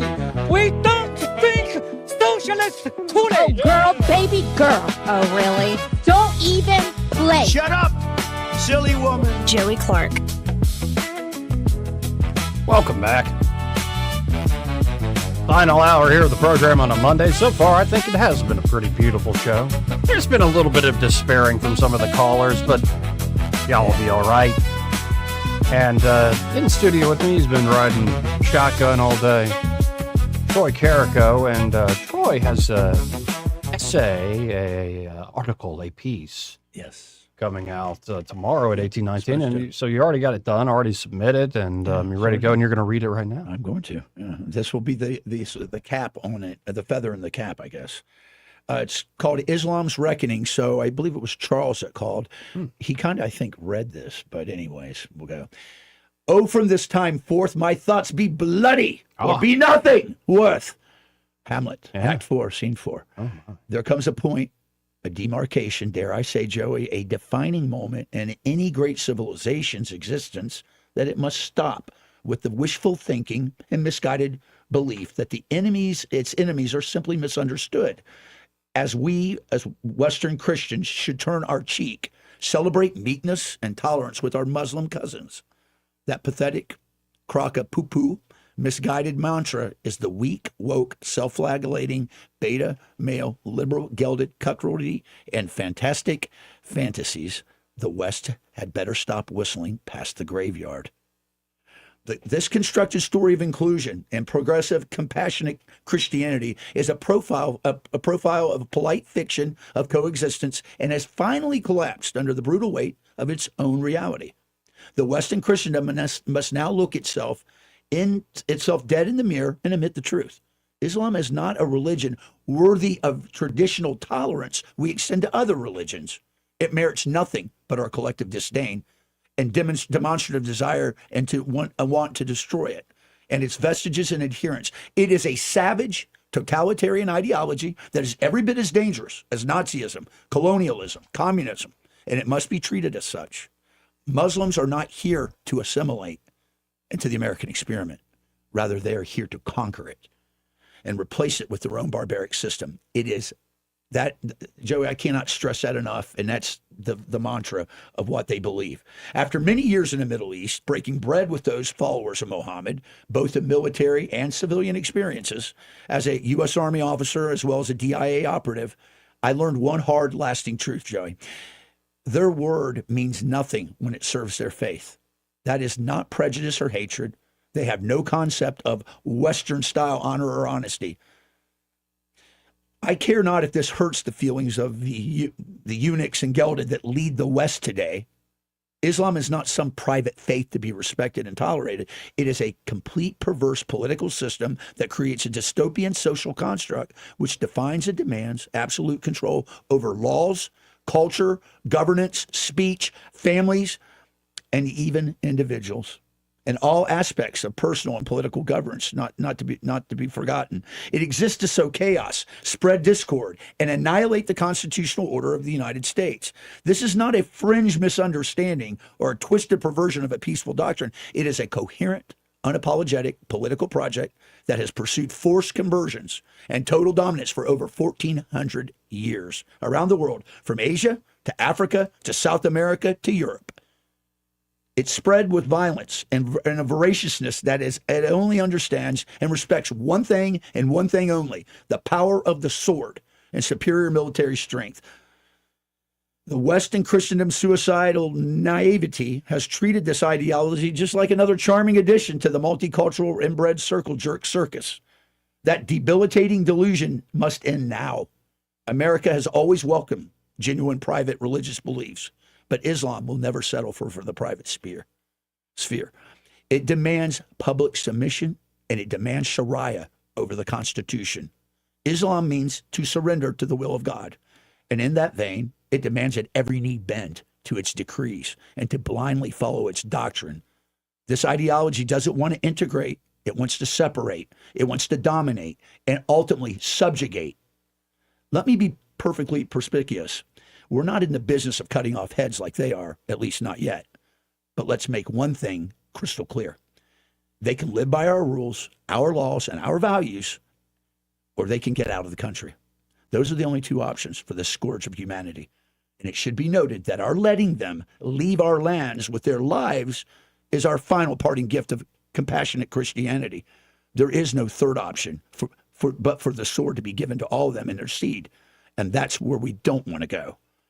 While many individual Muslims may simply want to live quietly and partly peaceful, the true nature of Islam itself shows zero interest in reforming, and zero interest in moderation, zero interest in coexisting as equals. When they are weak, as they are in our country now, they practice a code called taqiyya. That is the philosophy and strategy where they lay low, smile to your face, bide their time until they're strong enough to overtake and subjugate the people around them and butcher them. In the absence internal correction from within their own community, we are now forced to confront this cancerous scourge head on. The long-promised moderate Islamic Reformation remains nothing but a pathetic Western fantasy dream that never arrives. While Islamic networks continue to build their militant militias, foreign-funded, ideologically ruthless, and politically aggressive, continue their systematic march to our institutions. This is the Trojan horse problem in its purest form. Islam enters under the sacred banner of religious freedom, then immediately begins demanding political concessions, cultural concessions, and finally, legal supremacy. It weaponizes our own democratic systems and the language of rights to dismantle the very rights it pretends to invoke. Every inch we surrender, the ideology seizes another mile. This isn't paranoia. This is a documented political reality. The clash of civilizations is not some dusty academic theory. It's an existential warning screaming in our faces. We are watching a fundamental collision between Christendom, rooted in individual liberty, separation of church and state, tolerance for dissent, and an Islamic worldview that demands total submission and subjugation and punishes any deviation with extreme violence. This isn't about hating Muslims as people. It's about recognizing that Islam, as a system of governance, is utterly incompatible with Western constitutionalism and Christendom. Continuing to pretend otherwise isn't compassion, rather it's civilizational suicide. The line in the sand has been drawn. Islam has made its intentions brutally clear. The only question left is whether the West and Christendom still has the passion for the new crusades to glorify our Lord and Savior, Jesus Christ, to reclaim his kingdom and retake Jerusalem if need be as our new capital. We are the children of the new covenant of God, and it's been ordained, and it is our time to serve in his legions, keep calm and return fire, and pray. Dave Swolt. Troy Carrico, folks. Now, there's another gentleman.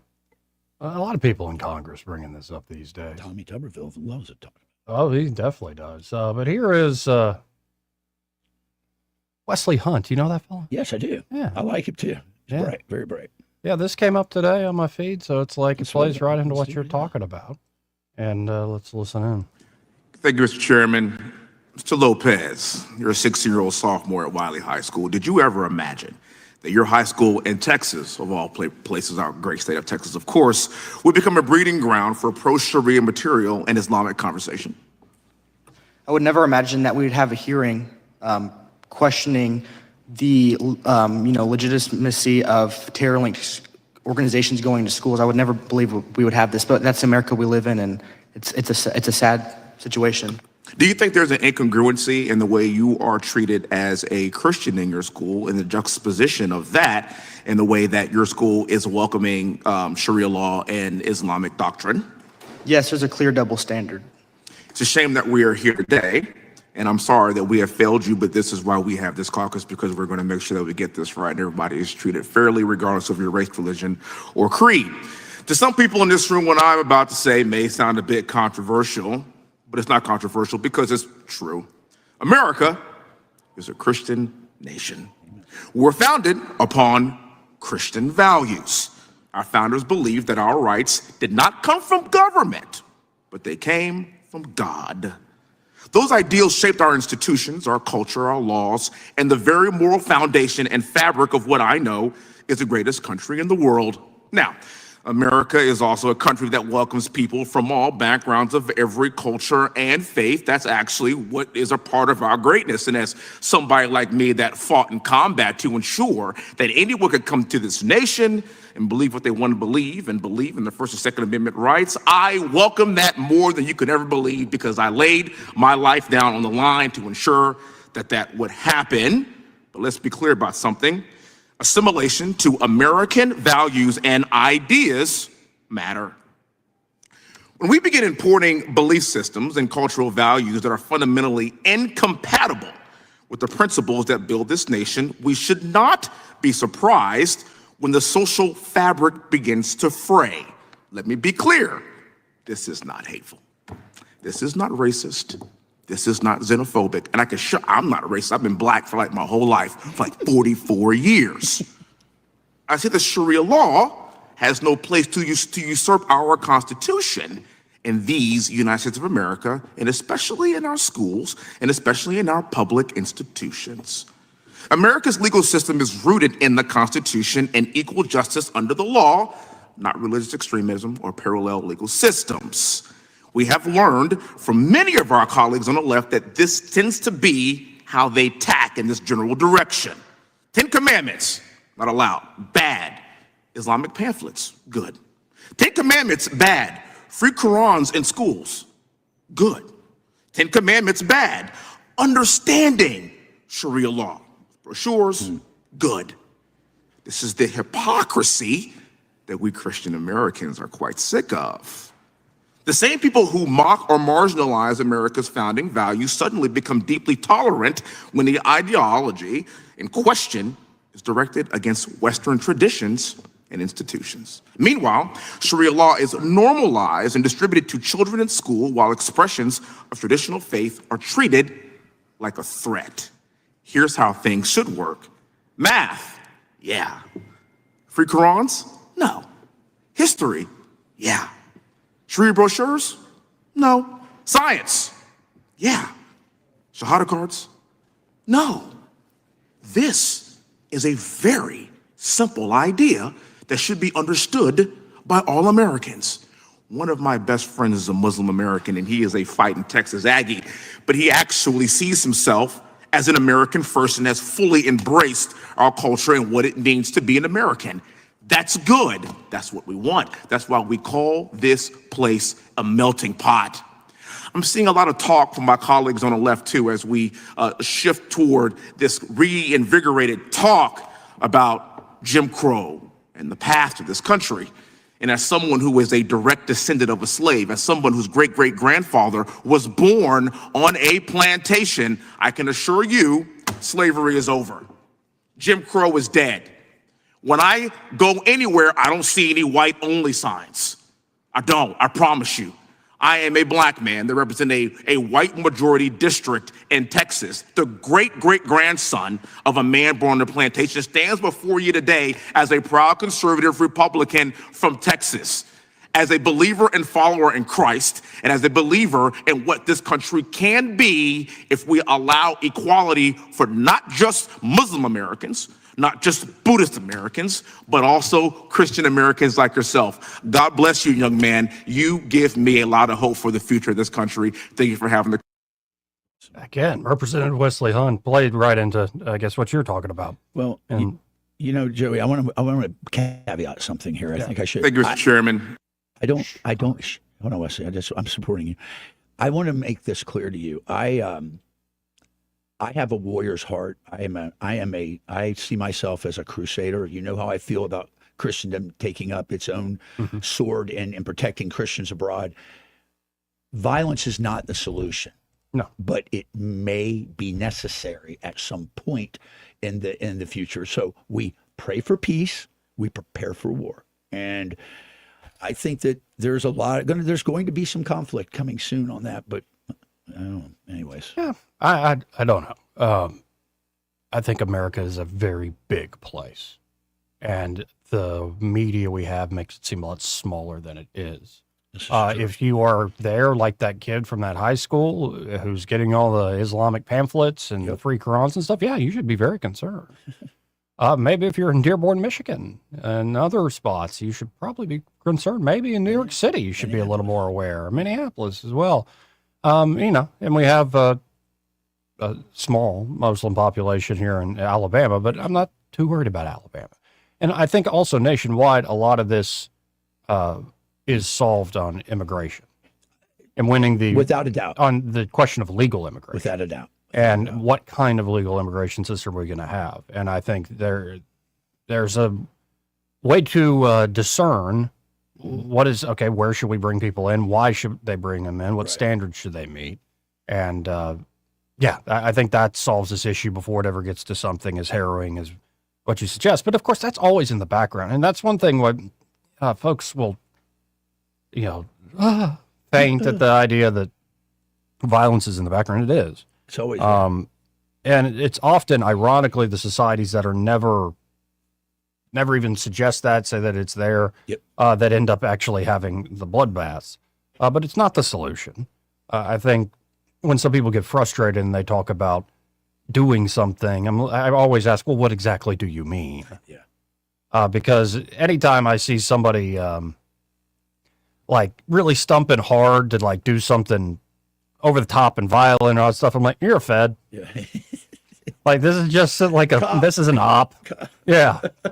like it just seems plain as day. That's pretty obvious. Yeah. Or you're working for the SPLC, you're on their payroll or something. Yeah. Like, it's just like, I get the frustration. I certainly get the frustration with the system as it currently exists, in particular with, we vote and then stuff doesn't change that much, but stuff does change. It changes on the margins.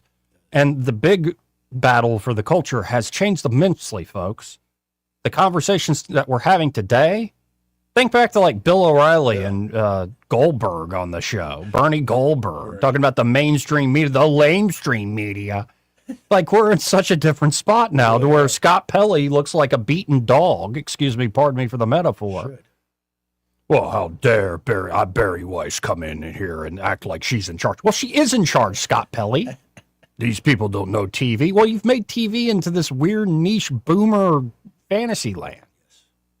So there has been progress. The world that Rush Limbaugh came into doesn't exist, and that's a good thing. Yeah, really. Now, will there be new problems that crop up? Should we always be aware of the thing around the corner? And yes, trends that could be disturbing, especially when you look at Europe. Mm-hmm. Now, I don't think France will ever fall. Why? Because, well, I believe in God. And I do think those, even when it looks darkest, God will still provide. And in history, at times, it's looked very, very dark. You make a great point, and I think we talked off the air about this a little bit, but it just occurred to me, and I think when you said, when we were talking here, maybe Charles, when he calls and he's wanting to blow up California and let it float off, sort of like George Wallace, when they say, well, I just want to cut it off and send it out. Mm-hmm. But my thoughts are this. If you depend on government to solve your problems, you're going to be sorely, sorely, sorely disappointed. And I think what people are saying is, and I hope they are, that if you're going to do something, we need to figure this out ourselves. And prayer is a good place to start. But I think that you're right. France maybe will not fall because of the Catholic Church there and the power it has. But let's be honest, there's going to have to be some pushback, and it's got to come soon. Oh, it doesn't mean there won't be a reaping. Mm-hmm. I like that analogy. Reaper.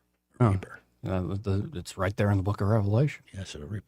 It won't mean there won't be awful, terrible times. I'm just saying it won't truly fall. God provides. Yep. And so we'll see.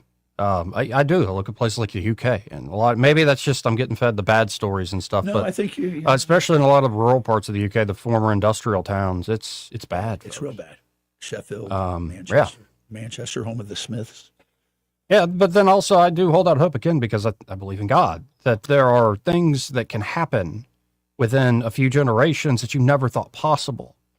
That humans ourselves, if it was left up to just us, no way. It'd be disaster. Yeah. And especially, I think one of the best authors, like a truly inspired, luminous author is, it sounds cliche, but J.R.R. Tolkien in Lord of the Rings. And one thing, C.S. Lewis actually said this about Tolkien. You've heard of catastrophe, the eucatastrophe. So you notice often in those books and often in his writing, and I think this is just true of history and the world as well, is that it looks really dark, like evil is going to win, like heresies are going to win out. And at the end of the day, God's light breaks through. Yep. There is somebody on the horizon with the Calvary. There are the eagles in the sky. That even when the best among us fails, well, God's still ready to intervene. So keep your eyes open. Prepare for the worst. No doubt about that. And you're right. Don't wait on the people we vote on. They can only do so much. Nor would you want them to have true power to really do things about your life. No. We'll be all right. Anyway, we got to hit a quick break here. I think Dr. Tankersley might stop by in a second. And also, we have Barry Moore's campaign responding to all these questions about, is he been telling the truth about his military service? Now, when I saw this last week, a few people sent it to me in good faith. Sure. Say, because, they read Gateway Pundit. I'll just be blunt. I haven't looked at Gateway Pundit in years because I find it sensational. It is. Number one. And paid for hire. Yeah, if that makes any sense. It's a mercenary. It's mercenary. And yeah, sometimes it comes up with information that kind of works. Sometimes it's like, that's just garbage. Yep. Yeah. So I always thought it's like I'm being fed like a mushroom in the dark, being fed certain not the stuff. good kind of mushroom. And it may be that I'm getting a little sliver of the truth, but it's not the full truth. And so apparently the Moore campaign has finally responded. And again tonight down at Impact here in Montgomery, 3 different debates: the AG's race, the lieutenant governor's race, and the U.S. Senate runoff.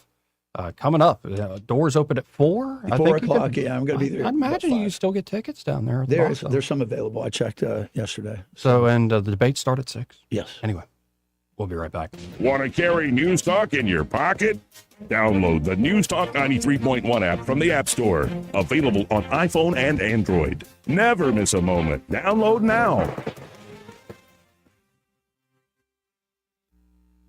Welcome to Eclectic Coins, Montgomery's largest coin dealer, specializing in buying and selling investment-grade gold and silver coins. And they have a large selection of rare coins and coins from around the world. Visit them at 543 Northeastern Boulevard or on the web at eclecticcoins.com. Eclectic Coins, where collectors who know go. When it comes to your mortgage, who you work with matters. And this is one decision where local makes all the difference. Don't fall victim to flashy mailers, spam calls, or 1-800-lenders who don't even know your name, much less your neighborhood. Those lenders are often sitting in some faraway state, reading from a script, and chasing volume, not relationships. A local lender understands the market you live in, or should I say that we live in. At Alabama Home Mortgage, you can look at us in the eye and trust us with one of the biggest financial decisions you'll ever make. Local lenders don't disappear after closing day. Our reputation is built right here, one family at a time. So before you pick up the phone and call a stranger, remember us, Kim Williams and Madeline Cannon at Alabama Home Mortgage. You deserve guidance from someone who knows the community because they're a part of it. Give us a call at Alabama Home Mortgage today at 334-567-4223 or visit us online at myalabamahomemortgage.com. That's Alabama Home Mortgage, because there is a difference in mortgage companies. NMLS 1586368, Equal Housing Lender. This is your roving reporter. Today I'm talking with a man from outer space. What's up, Earthling? I see you've landed your spacecraft over there in that field. That's right, man. My question is, why have you landed here on our planet? I came to see David Ernest. The asset preservationist? Yeah, man. I wanted to see if you would take a look at my portfolio for me. Well, before you make the trip over there, call him on his toll-free number, 833-596-7233. And I understand those last 4 digits spell out the word safe. That is correct. Funny thing happened the last time I came to Earth. What was that? I went to the Walmart, man. Yes? And I accidentally went in the back door. How did that work out? Well, they stopped me and very gently told me that I needed to go around front and come in. And then what did you do? I said, cool, man. Take me to your greeter. You flew millions of miles just for that. Hey, man, I don't write them. I just read them. For too long, Alabama's statewide news companies have shamed us for our conservative Christian values. Alabama deserves a news company that cherishes our culture, a company that isn't bought and paid for by the powers that be. 1819 News is that company. Run by Alabamians for Alabamians, 1819 News celebrates what is good and beautiful about our state, while exposing those who work against our values in secret. Just go to 1819news.com to learn more. Subscribe to our newsletter. That's 1819news.com.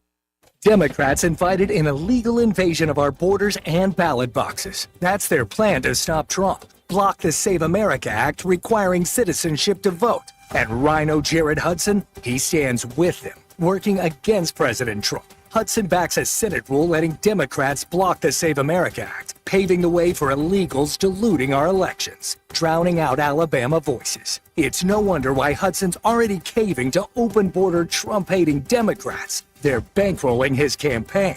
Hudson took over $32,000 from the same liberals who bankrolled Kamala Harris. Worse, Biden-Harris donors are funding a super PAC that spent $600,000 propping up Jared Hudson. Bought by Democrats, siding with Democrats. Alabama doesn't need a rhino rookie senator betraying President Trump, like Jared Hudson. Alabama Freedom Fund is responsible for the content of this ad, paid for by Alabama Freedom Fund, not authorized by any candidate or candidates committee. AlabamaFreedomFund.com. This hour of News and Views is brought to you by our good friends at Cole Plumbing, 279-8919. Cole Plumbing is number 1 in the number 2 business. You don't have to dig a hole. They have proprietary pipelining technology. Ask them about their tankless water heaters. Remember, when you have trouble with your bowl, call on Cole. Weather, a service of H&H Carpets, where right now, get a load of this, listen close, you get a house full of carpet for $19.95 installed. Unbelievable. They're located at 6450 Atlanta Highway, just across from Walmart. Hi, everybody. No surprises in this forecast. It's very typical for the early part of June. Lots of humidity. Today's high temperature up to about 86. Limited sunshine. There'll be some, but a lot of clouds.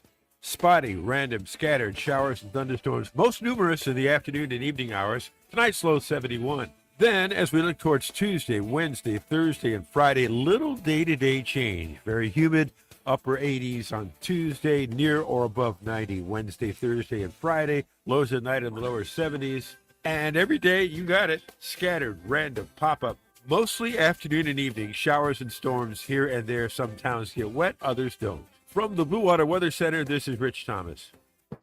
News happens, you'll hear about it first. The River Region's most trusted voice. News Talk 93.1 FM WACV.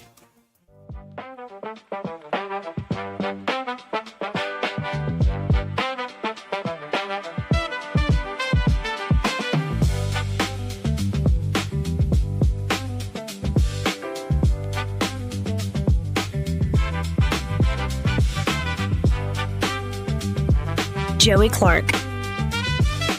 Welcome back. And I'm your host, Joey Clark. Troy Carrico's still here, and joining us in studio, we have Dr. Stuart Tankersley. How you doing today? Great. It's great to be back, and thank y'all for doing what y'all are doing, continuing to do a great job. Great to have you here. And a lot of moving things. I want to touch on real quick, because we got these debates coming up tonight. You know about that. Yep. Uh-huh. Good. And U.S. U.S. Congressman Barry Moore has made his National Guard service a part of his U.S. Senate campaign, touting his veteran status. Absolutely. In advertisements and at speaking events. This is from Daniel Taylor at 1819 News. However, questions about his military tenure and rank have led to accusations that he misrepresented his service, accusations Moore's campaign adamantly denies. Last Tuesday night, during a candidate forum hosted by the Marshall County Republican Club, Moore was asked if he considered himself a military veteran. He said, "I served 6 years in the Guard. My brother retired Marine F-18 pilot. My son-in-law is an Army Ranger, and I grew up with Fort Rucker right here in my district. So all of my buddies' dads, most of them, not all of them, but a lot of them were Vietnam air pilots. The Chevrolet dealership, Reagan Chevrolet of Enterprise, Alabama, I was told, sold more Corvettes during the Vietnam War than any dealership in the country because you had all these young warrant officers, these young commission guys. Before they would ship out, they go buy them a Corvette at Reagan Chevrolet. So most of my friends' dads, or a lot of them, were old Vietnam guys, warrant officers, young lieutenants, and so they retired, a lot of them. I got to know a lot of those men and appreciate the job they'd done. When asked whether he would release his DD-214 form, a certificate of release or discharge from active duty, Moore said he would if he could find it. I went to college on the GI Bill, so if there's a problem, we need to notify the Army." There's no problem. Yeah, no problem.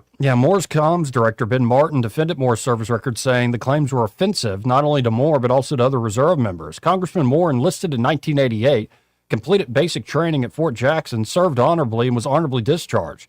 He holds a veteran's identification card issued by the U.S. Department of Veteran Affairs. The VA recognizes his service, and Alabamians do too. What's truly offensive is the suggestion, goes on Ben Martin does, is the suggestion that service in the National Guard and Reserve somehow doesn't count. Tens of thousands of Alabamians have answered the call to serve our state and nation through the Guard and Reserve components, and they deserve our gratitude and respect. Congressman Moore has never claimed to have served in combat. Completing military training, wearing combat boots, and serving honorably are not claims of combat service. They are facts of military life. These attacks don't just diminish Barry Moore's service, they diminish the service of countless Alabamians who have worn the uniform with honor. And, of course, questions about Moore's service have continued to linger, prompting Moore's campaign to issue a more detailed response that we have here below. I think that this is pretty easy. Yeah. This, to me, having been on the trail the last 4 months, is just interesting to see how the politicos try and operate and split hairs. Anybody that questions Barry Moore's patriotism is going way off the mark. Yeah. And I even, in talking, of course, to his opponent in this, Jared Hudson, I know 100% would never make an issue of this personally. He would never make. No, of course he would. Because he's a veteran himself. Right, he's a veteran. He would never diminish what he has done. And so the idea is we had so many great candidates for this role. These guys that ran for the Senate were just stellar people, and all of them to the person. This is just that big shiny ball stuff that people get wrapped around the axle about. And I believe I learned the first time about the veteran status that he got trapped in 6 or 8 years ago. I didn't know that you couldn't claim veteran status if you didn't do this or you hadn't completed this type of training. This is just semantic stuff that has nothing to do with the real world and the importance of things. What it does is, and the Admiral, who will be tonight at the event with us with his beautiful wife, Lisa, and Cinco de Mayo. You know both these gentlemen. We're all, and Robin, we're all going to be at the event. But here's what the Admiral knows. And if the Admiral blesses on it, then I know it's true when it comes to veteran. There's 2 years of IRR. Now, you know what the individual ready reserves is. But if you do what you're supposed to do to get the credit, you get credit for that year of service, even though you were not actively drilling. Right. So that's really what it's about. Yeah, but this has nothing to do with the important role that either of these two gentlemen are going to serve in. And both of them are patriots. Both of them are wonderful men and wonderful wives. And to go through, this is what we've got to get away from. I agree, brother. Because I was just appalled that when I was running that the big shiny ball was always being discussed when in fact we have real issues we can address. And so I love both of the guys. And Seth Burton was, of course, Steve Marshall. Yep. These other guys that ran are worthy men, and they have, this doesn't enter their radar. Yeah. And it's a shame. No, because it does have political professionals all over it. Right. Dark money. Yeah, that's right. This isn't like John Kerry, the crap that guy did. Yeah. This is not a swift boat. This has nothing in the ballpark with that type of crap. Now, what do you make of that one? That'll be, I think, the headline debate tonight, the U.S. Senate runoff. But of course, there's a debate between the two lieutenant governor candidates. Yeah, John Wall and Wes Allen. And, I've never been in this situation before. Both have called asking me for their support for my endorsement. Why do you need my endorsement with the few relatively whether I got 15,000 or 50,000? It's nothing compared to the couple 100,000 that you needed to get into the runoff. But I think they're equally qualified in their own right. I think that the whole hope and prayer is that, and you got to remember both of these men claim Jesus as their personal Savior. And that's the way you got to always try and remember about people. So pray earnestly for our elected leaders. Yes.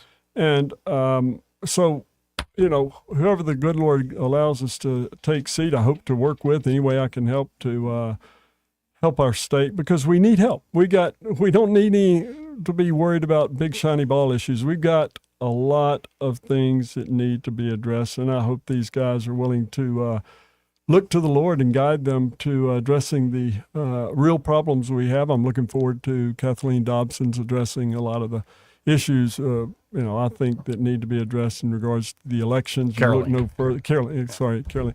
Than the L.A. race out there. And, I'm excited about the opportunity to help if they need me. Just let me know. But we got a great state. We need to move forward. Yeah, well, so I think in this debate tonight, it'll first be the AG's race, which is Catherine Robertson and Jay Mitchell. Jay Mitchell. And then, of course, John Wall and Wes Allen. And then Barry Moore, Jared Hudson.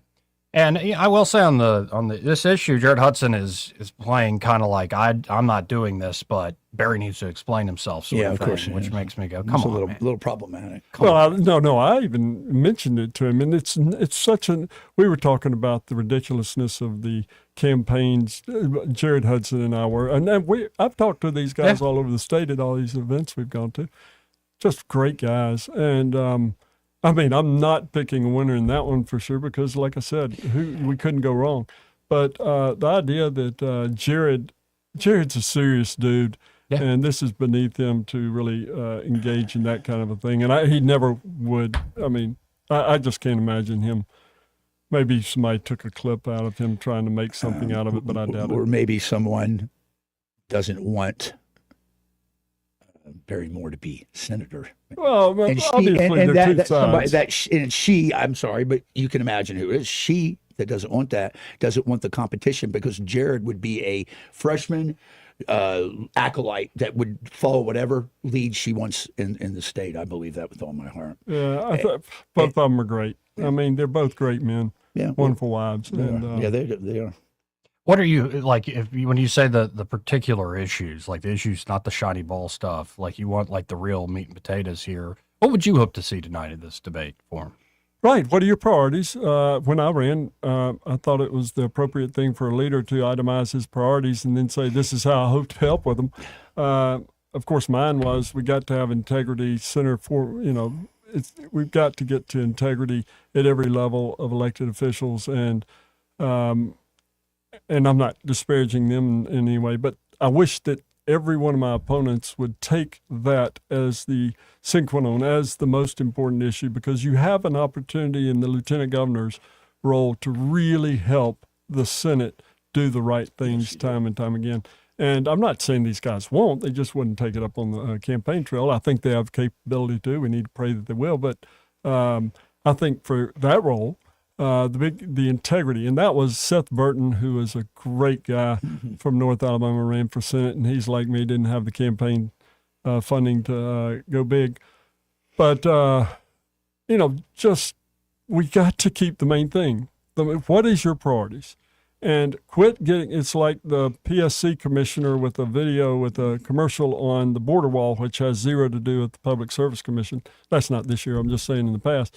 That big shiny ball stuff cannot be what's going to ingratiate the public to get involved. We have a major problem in the Republican Party. People didn't show up to vote in the primary, yet the Democrats did. Our opponent is the evil platform of the Democratic Party. Amen, brother. It's so simple. There's such a stark difference between the stated platform of one versus the other. And I just think we have a winning issue on time and time and time again. We got to get back to, and by the way, back to my issue, which was health and integrity.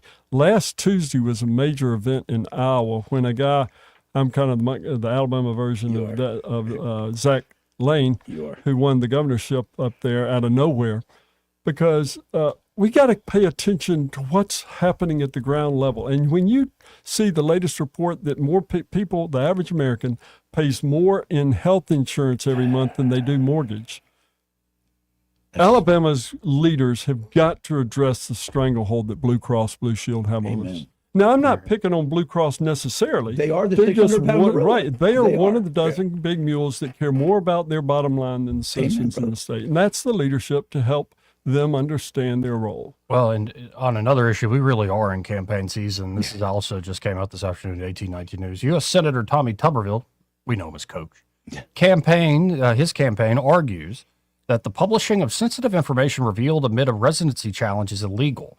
Mobile-based Lagniappe received a cease and desist demand after releasing information that Tuberville's team said was never meant for publication. The outlet reported on tax returns and a barcode containing sensitive information on the senator's financial history. That barcode, the outlet said, should have been redacted when submitted in a challenge to Tuberville's residency in his gubernatorial campaign. Lagniappe did not publish Social Security numbers or driver's license info, but in the letter to co-publishers Rob Holbert and Ashley Trice, Tuberville's team said the information was unlawfully accessed.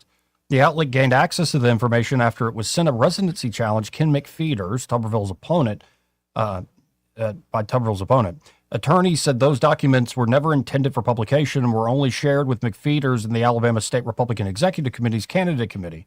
McFeeters reportedly shared the documents with numerous news agencies.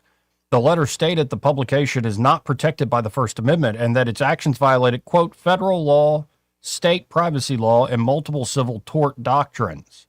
The letter demanded that Lagniappe cease and desist from any further use of the information obtained from the barcode, remove the articles written, identify all individuals who access the information, and preserve all evidence. Lagniappe removed the paywall to allow readers to read the full cease and desist letter. Holbert and Trice added that they stand by their right to publish the information. Sure, whatever. Big shiny ball, big shiny ball. The idea that Coach doesn't deserve the opportunity to serve as our governor is ludicrous. It's kind of like the Democrats. The only thing they have to run on is everything that Trump does is pure evil and wrong. What about the issues that Trump's dealt with? Nope. Just Trump. Right. No, let's deal with the issues. And the idea that Coach Tuberville's not going to take us into much greater places that's their threat to these people. And are Republicans bringing the Lagniappe, as far as I know it, in the left wing? No, it's not at all. Right. It's actually the admiral's very close with the editor. Yeah. They're there, but they must have saw something they wanted to put out. But I think it was ill advised on their part. Yeah, So, I mean, the point is that Governor Tuberville hopefully will energize the population, not just the Republican base, but the entire state. Agreed. There is great opportunity, and if the Democratic voter, not their leaders, but if the Democratic voter could just pause and see what their leadership has done to them, much less our country. Amen. We've got the winning issues. Quit getting distracted by the big shiny balls. Let's go to line one. Somebody's been very patient. You're on there. Who's this? Charles first. Hey, Charles. Joey Eddie, Dr. Tankersley. Hey. Hey, I was glad you heard me on the other show there, Troy. I always listen. When I heard you, it was really, you made some really good points, and I wanted to call in, but my phone was broken. So still broken. It's still broken. And what I wanted to say to you was this: you hit a really good, you hit a very good point that this they don't really understand the nature of his service. Those 2 years in individual ready reserves counts as creditable years if he does the right thing. So there's a nothing burger there, really. Well, and what you got to remember, my dad was the fastest Morse code sender receiver whenever Powers got shot down in Russia. Yeah, you told and me. My dad got that signal, and my dad also was always a part of the Army Reserve 2 weekends a month, and did a lot of important things there. Remember, I told you he taught the POWs at Fort Bragg. Yes. During the summer of when Jaws, the movie was out, so like how I remember it. 76. I would hate for anybody to degrade that in any kind of way. No more than they should be doing it with Barry Moore. I think that Hudson should probably tell whoever those persons are to stop doing that. My whole thing of it right there. And now, here, I want to ask you something, though, Dr. Tankersley. Hey. Because what you were just saying, and it has to do with the paper that y'all were just talking about. Okay. Here's my thing: always Republican, hardcore Republican. Don't think that we need to do anything wrong ourselves. If Senator Tuberville did not qualify for the 7 years correctly, would you want him to be able to go around the law? That would actually be that, Dr. Tankersley? I mean, are you following what I'm asking you there, sir? I just think that it true. is what it is. The reality is the situation. And the idea that we're going to allow something like this to sidetrack us, to keep us off the message of what the Republican Party stands for versus the Democratic Party stands for, is a waste of my time. Well, I think the letter of the law, and Senator Tuberville actually just showing whatever's necessary that proves it, because the law actually states that once the Republican Party names him as the person that won the primary, there's 10 days where any citizen can say, show us your domicile, that means that you were at the house, proofs. So that's when it really, really starts. But also, Charles, I think that Hagan, the law isn't just a cut and dry, plain thing. Often there's an adversarial component. It's why you get all these court cases. But I think what you're going to find is a lot of people have novel legal theories, but that the Alabama Supreme Court already does have a precedent on this. We're going to get all the way up there after all these fireworks, and they're going to say, yes, he's a resident. You think that the Alabama Supreme Court, if it won't even do this, but if it got up there, the Alabama Supreme Court's going to nullify? We aren't the Democrats. We don't just give a nomination to somebody. It goes to the legislature, sir. If the citizen comes forward and then he wins, then the legislature decides whether he's actually a resident or not, and it goes to the lieutenant governor if they say that he isn't. It would become law at that point. But I have no problem if he just if I saw him on the Bible say, I absolutely lived here on the Bible, not just saying, would I be running if I weren't? Would I be doing this? That's not saying that he does. Well, it's also him not granting the premise of the accusation. So I'm sorry. Why must Tuberville grant the premise of the accusation that he's not a resident?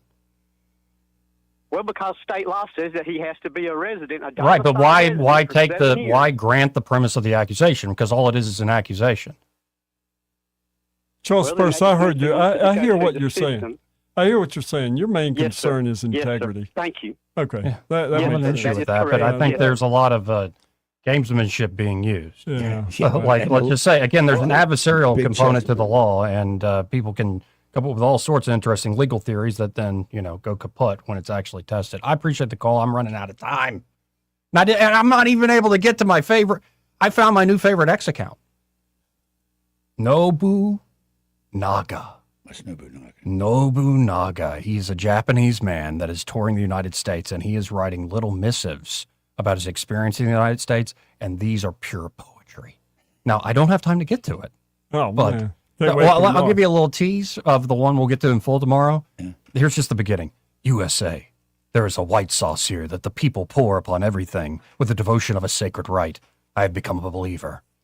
I notice it slowly, a bowl of it beside the vegetables, a cup of it beside the bread, beside the meat, beside the other sauce. Children dipped fruit in it. A grown man beside me poured it onto a slice of pizza that already had a sauce of its own, closed his eyes and sighed like a man coming home. Asked the name. They told me with a small reverence, Ranch. I love this guy. He's got multiple like this. That's just the beginning of this little missive. Anyway, politics will continue. We got to hit this break. We'll be right back. He may not know whether he's coming or going, but whether you're going to work or coming home, Greg Budell is there. Mornings 6 till 9 and afternoons 3 till 6. Only on News Talk 93.1 FM WACV. What's your biggest investment? More than likely, it's your home. So treat it that way when you hire a painting contractor. With PBS Painting, there are no gimmicks, no $99 specials. Just quality painting and someone who treats your home with the same respect that you do. At PBS Painting, we have been painting for years and look forward to many more years to come. With PBS Painting, the job gets prepped properly, whether it's cleaning, scraping, or priming. We always use quality products, which is a must for a quality paint job.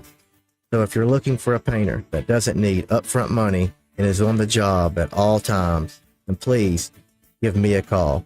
Scott Bowers and PBS Painting, 294-5122. That's PBS Painting, 294-5122. Look at some of our work on Facebook at PBS Painting Montgomery. We get a lot of questions about what all we handle at Hannah and Eddie Realty Group. I'm Hannah Grantham. And I'm Eddie Bader, and we will handle all of your real estate needs. We handle all your buying and selling needs, from your first home, next home, land, investment property, and even commercial properties. We do it all and have the experience that shows you what makes us different. So when you think real estate, think Hannah and Eddie Realty Group. Look us up on Facebook or give us a call at 334-368-6358. And let us show you who you have on your sign matters. This hour of News and Views is brought to you by our good friends at Cole Plumbing, 279-8919. Cole Plumbing is number one in the number two business. You don't have to dig a hole. They have proprietary pipelining technology. Ask them about their tankless water heaters. Remember, when you have trouble with your bowl, call on Cole. The premier place the River Region turns to for news, weather, traffic, and opinion. News Talk 93.1 FM WACV.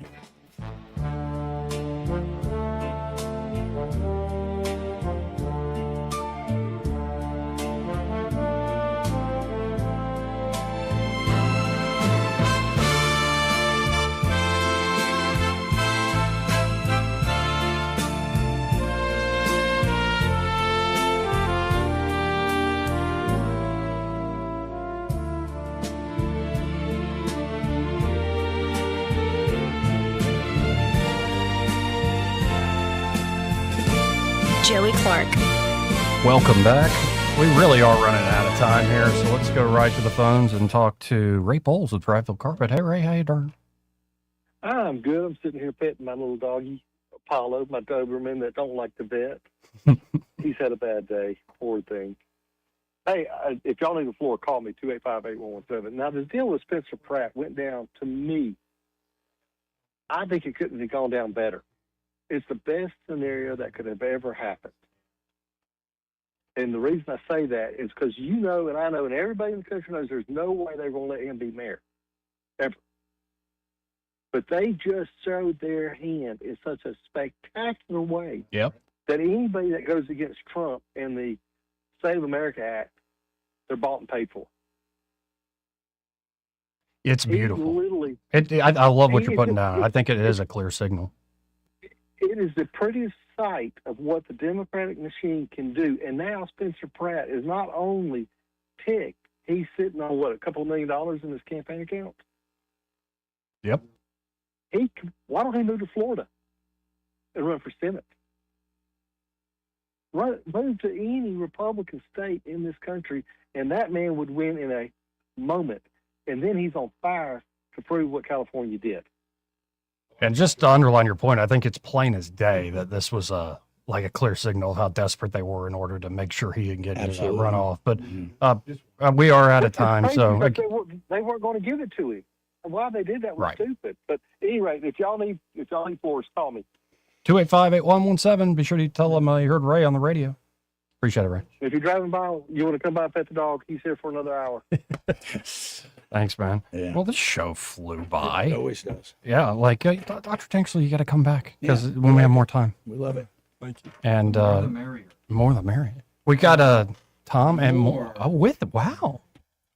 More. Barry's a good dude. He's a great dude. Yeah, I met him in He's his a great outfit. dude. That is a The Admiral met with him last Yeah. week up He in got us a D.C. full Yeah. tour of the White House. And, He's a good dude. Wow. He's a great dude. Well, y'all stay Josh tuned. Moon. I don't know who this clown is. Yeah, He's a- don't he's a- ignore he's it. an ass clown. Well, we have to. We're still on the air, guys. Oh, sorry about that.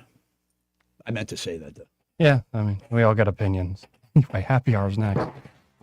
From the Riverside Chevrolet Master Control Center, this is WACV Cusana, News Talk 93.1 FM. When it's Chevy, it's Riverside. With SRN News, I'm Bob Agnew in Washington. President Trump has announced that Iran has agreed to stop firing missiles at Israel. He wrote on Truth Social that, quote, both sides, Israel and Iran, are looking into an immediate ceasefire. He also writes that peace talks do continue and that the U.S. blockade of Iranian ports